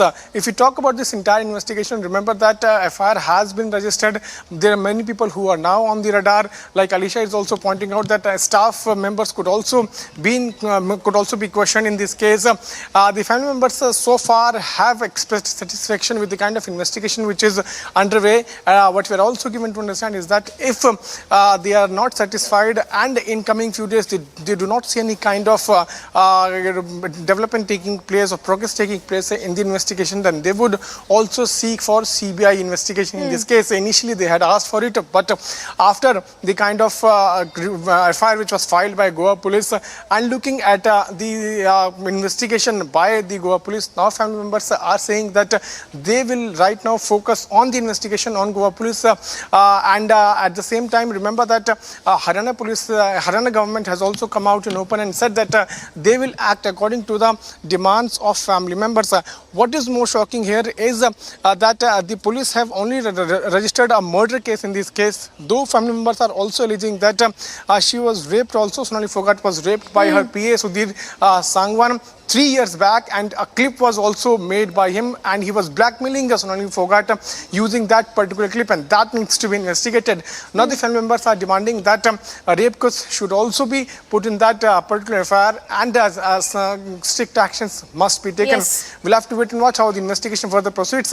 I'm showing a picture of pictures of this farmhouse of Sonali Phogat, where in few minutes from now we will see development taking place. You can see how the villagers have gathered here from across Hisar.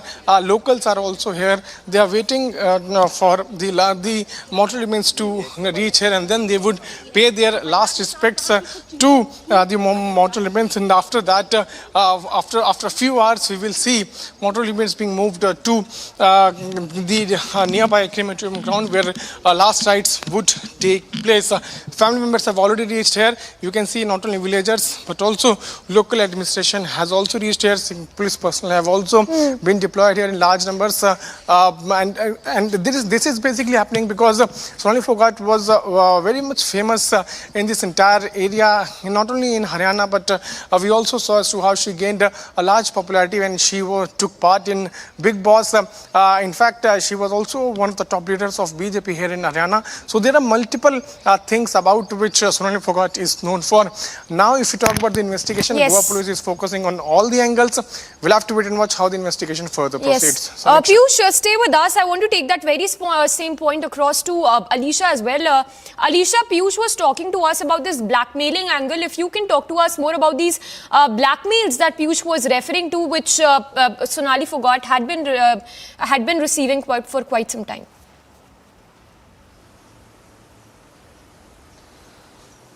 Well, yes, this is all claim that has been made by Sonali Phogat brother. That is the letter that was given to Goa police. Because at the initial, we know that after the death of Sonali Phogat, there was a letter that was yesterday written by her brother, clearly mentioning she was not only been harassed and also she was raped 3 years back, but also she was blackmailed by her same associates. And they have actually, not even a concern that was given for the post-mortem as well, because they were the family was only on a one demand that the case should be first, whether to give to the CBI or whether the case under section 302, that is a murder case, should be registered by Goa police, because she's been murdered and not this is something in a cardiac arrest, after which she was brought dead to the hospital. Yes. And where the doctors in the hospital has declared her dead.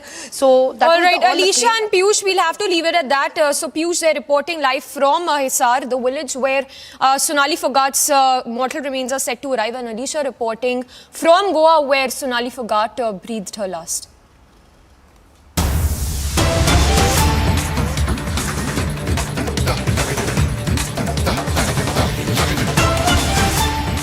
And on to more breaking news coming in. Satvik Sairaj, Ranki Reddy and Chirag Shetty have now become the first ever Indian men's double pair to ensure a medal finish in the Badminton World Championship as they storm into the semi-finals. In fact, a big win there as they are Satvik Sairaj, Ranki Reddy as well as Chirag Shetty, the amazing duo, who have now become the first ever Indian men's doubles pair to ensure a medal finish in the Badminton World Championship. So, the duo have stormed the semi-finals of the Badminton World Championship, assuring India of its medal. It's the first ever Indian men's double pair who have ensured a medal finish at the Badminton World Championship. So a big win there. Satvik Sairaj and Chirag Shetty continue to bring glory for the country.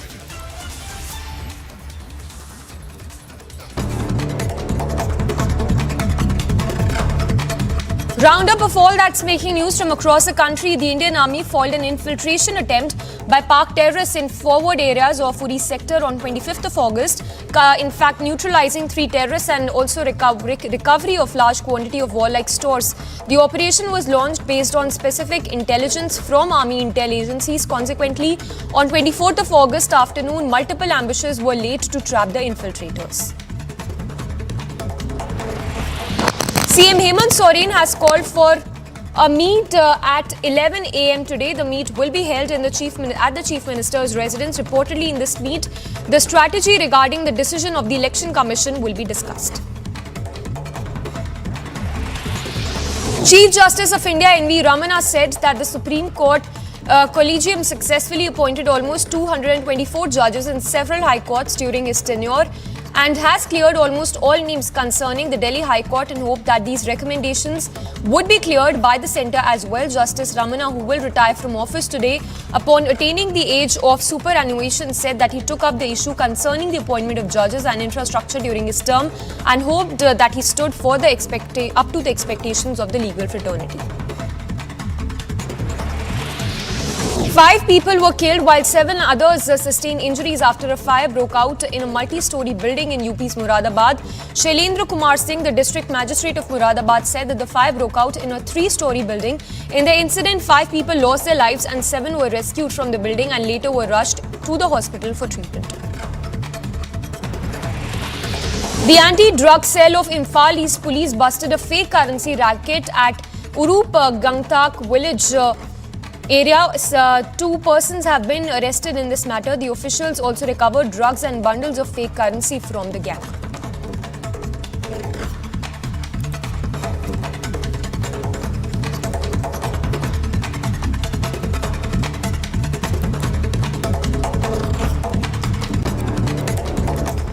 And slipping into a very short break for now. Do not go anywhere. Lots lined up for you on the other side of this very short break. After felicitating mobsters' release, OAC now appeals for peace. Security beefed up across Hyderabad ahead of Friday press.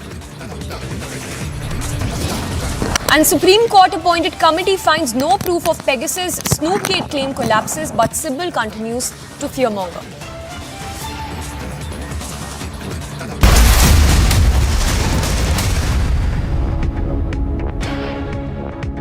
Good evening and welcome, viewers.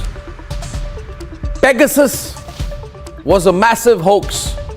Hashtag Pegasus hoax. None of the 29 phones technically examined by the Supreme Court constituted committee, not one for suspected Pegasus infiltration, had the software installed or even present.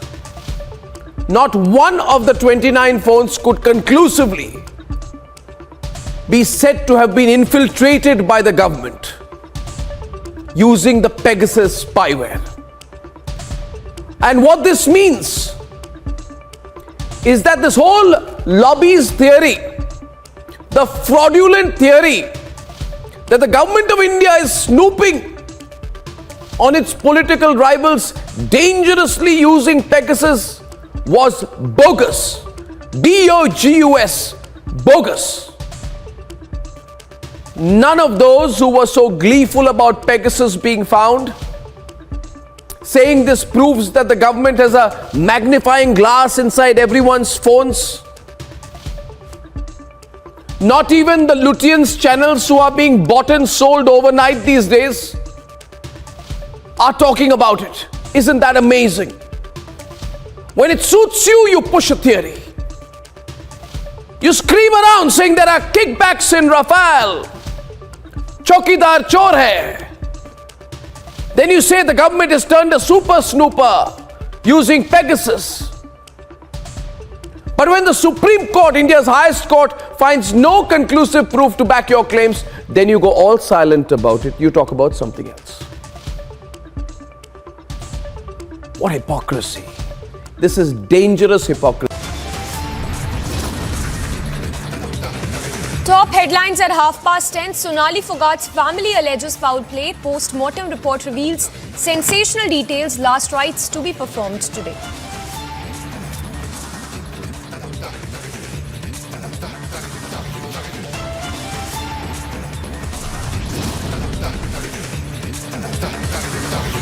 After facilitating mobsters' release, OAC now appeals for peace ahead of Friday prayers. Security beefed up across Hyderabad.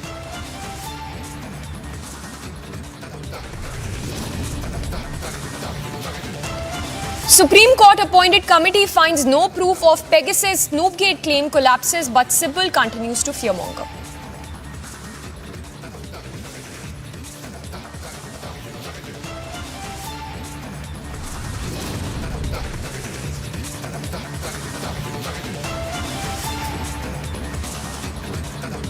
Big win for forces in Uri. Another Pak terror bid foiled. 3 terrorists neutralized.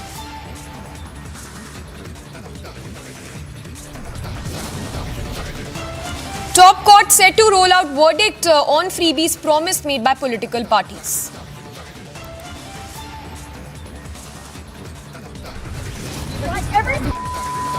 You Indians are live. If life was so great in India, are y'all here? Turn camera off. I'm happy to talk.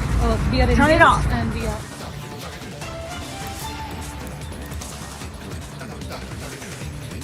Uproar over Texas racism row as video of woman assaulting 4 Indian Americans goes viral.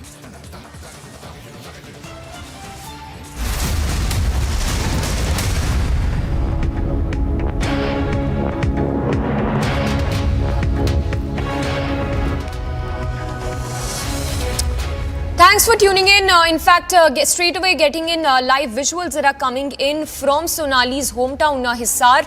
We have Piyush reporting live. Piyush, over to you. Take us through the scenes you're seeing right now as mortal remains of Sonali Fogart arrive at her hometown.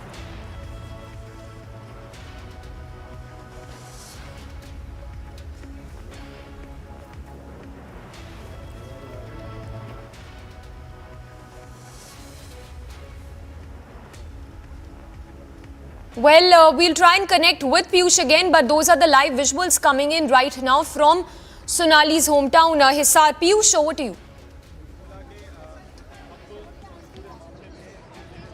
Well, yes, Samiksha, right now we are here at the farmhouse of Sonali Fogart in Hisar, and a couple of minutes back we have just seen the mortal remains of Sonali Fogart being brought here. In this ambulance, the mortal remains have been brought. I would ask my video journalist Vivek to come with me, and then we'll try to zoom and try to show you the pictures of mortal remains. Those have just been brought in here at this very farmhouse in Hisar, and from here it will be taken to crematorium ground for the last rites. Remember that the family members are now alleging foul play in this entire matter, and these are the pictures which we are showing of the mortal remains in Hisar at the farmhouse of Sonali Fogart. Multiple villagers, many villagers have now gathered here, along with women, men, all have gathered here to pay their last respects to Sonali Fogart, and from here her mortal remains would be taken to the crematorium ground for the last rites. So in our postmortem reports also, Samiksha would remember that it has been found that multiple blunt injury marks were there, and the family members since beginning had been demanding a thorough probe in this entire matter. In fact, they were asking for a CBI probe into this, but when they saw the strict actions being taken by Goa police, right now we are hearing from family members that they are satisfied with the kind of investigation which is now underway. But at the same time, in his complaint, the brother of Sonali Fogart has mentioned about the alleged rape which also took place 3 years back. He is also saying that not only she was raped 3 years back, but again this time also before murdering her, she was allegedly raped. So serious allegations being leveled by the family members, and they are demanding thorough probe into this entire matter.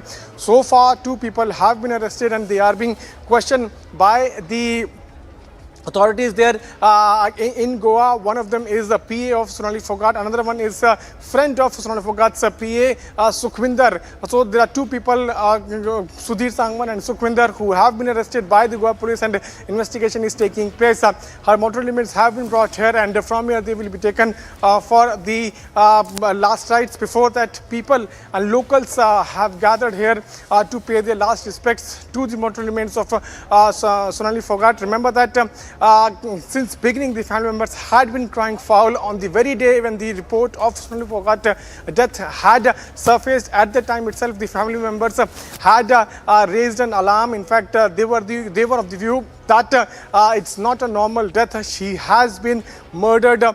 In fact, she also spoke to her family members the night before she had died. Now there are fingers; those are being raised on the kind of on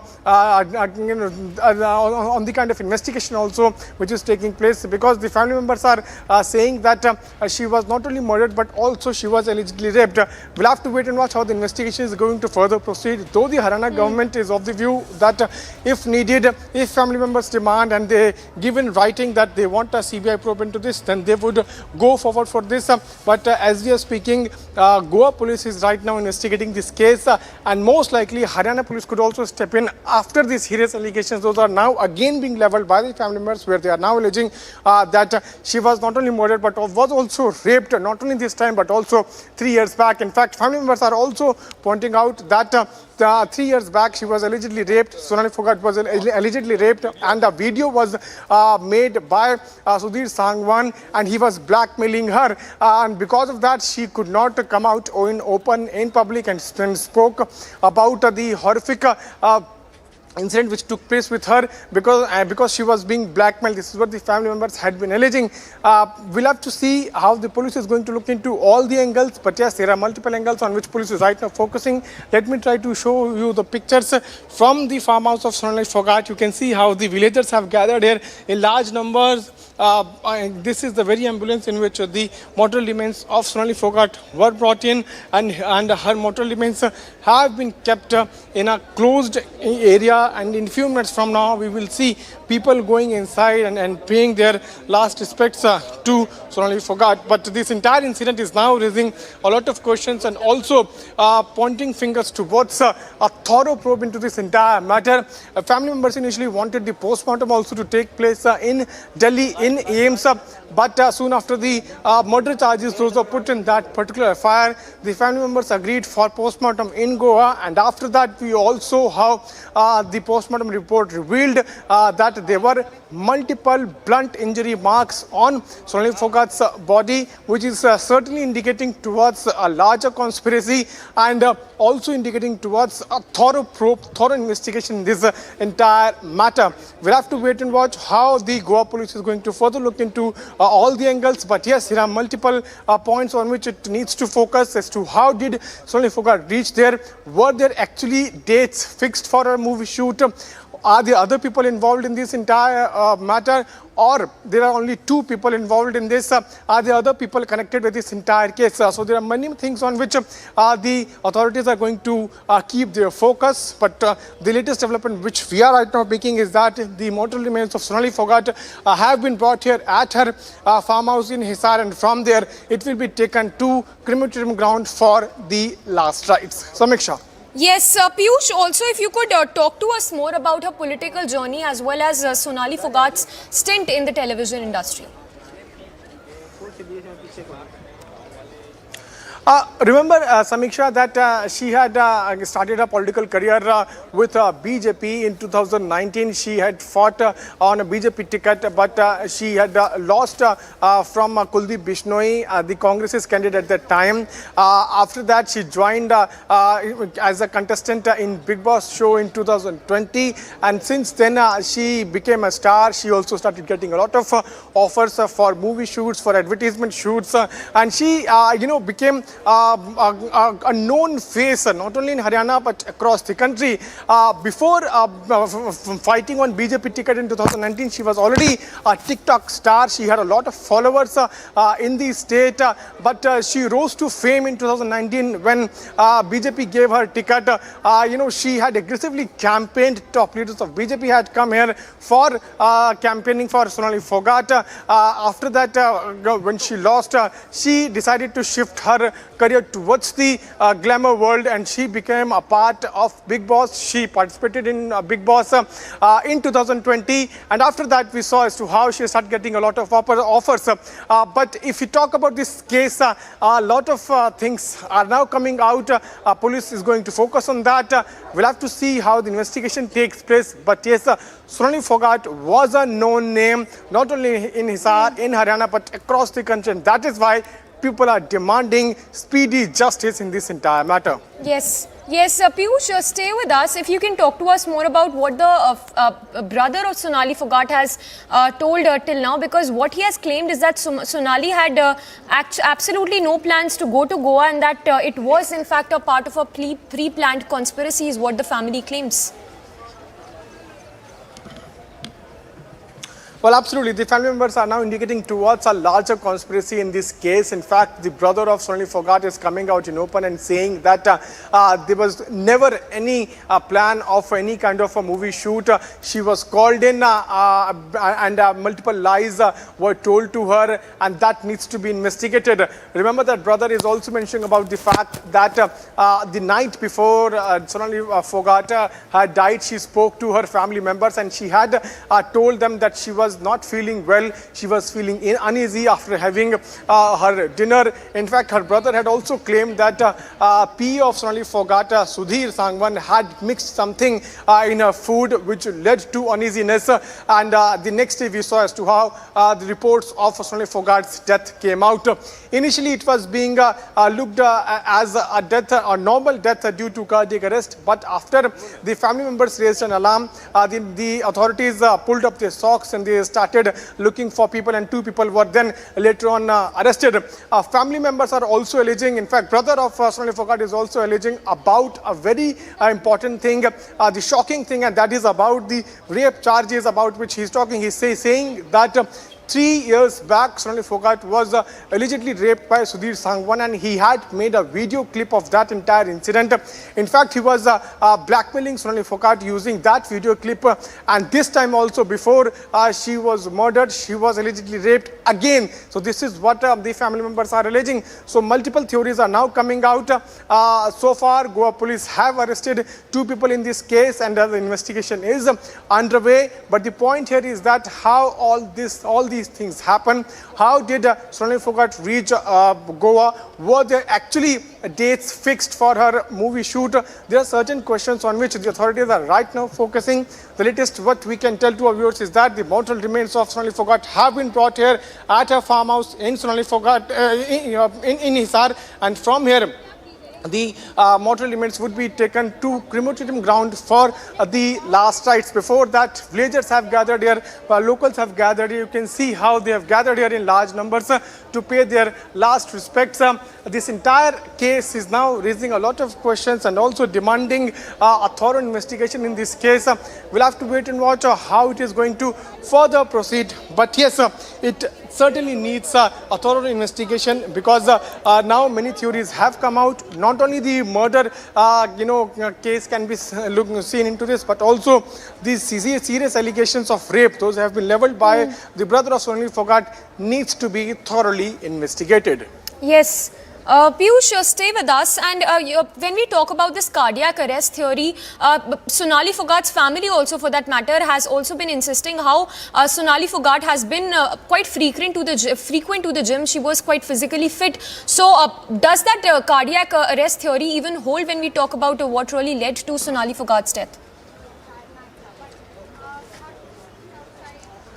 Well, yes, Samiksha, and that needs to be investigated, and that is why since beginning we have seen how the mother of Sonali Fogart had come out in open, and she had told to media persons, to the authorities, that she was not feeling well. She was feeling uneasy on the last night of her death, and her family members had come out and they had raised a lot of questions over the death of Sonali Fogart, and they were saying that she cannot die of cardiac arrest, and there is a larger conspiracy which needs to be investigated. After that, when postmortem report came out, everything became crystal clear that yes, the entire matter needs to have a thorough investigation. investigation because that postmortem report reveals multiple blunt injury marks on Sonali Foghat's body, and now the family members are also of the view that not only the murder charges should be investigated, but also the rape charges should be investigated, because her PA Sudhir Sangwan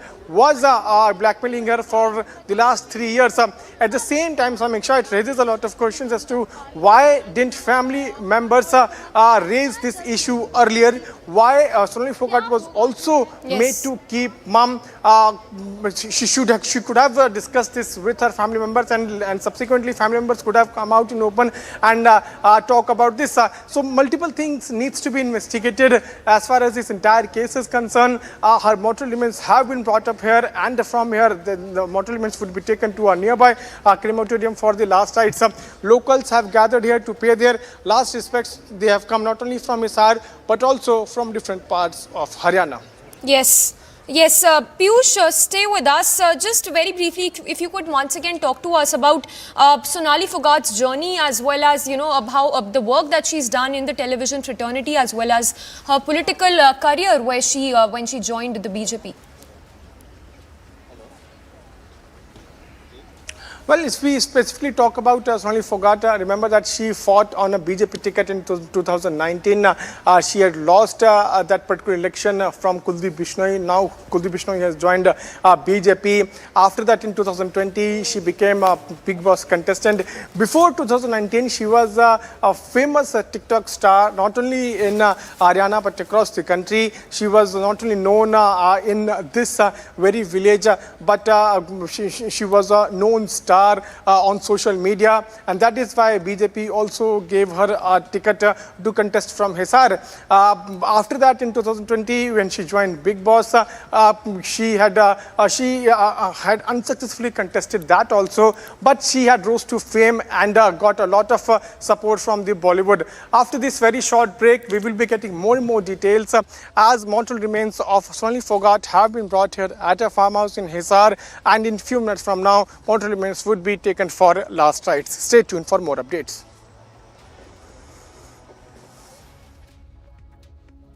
Yes, so Piyush, they're reporting live from Sonali Foghat's hometown, Hisar, where her mortal remains have been brought. As you can see, people have gathered in large numbers to pay their final respects to Sonali Foghat, who was not just a TV actor, she was not just an actress, she was also a political leader who enjoyed who in fact had a lot of followers on social media as well. The people who have gathered in large numbers to catch that large glimpse as a final rites of Sonali Foghat will take place.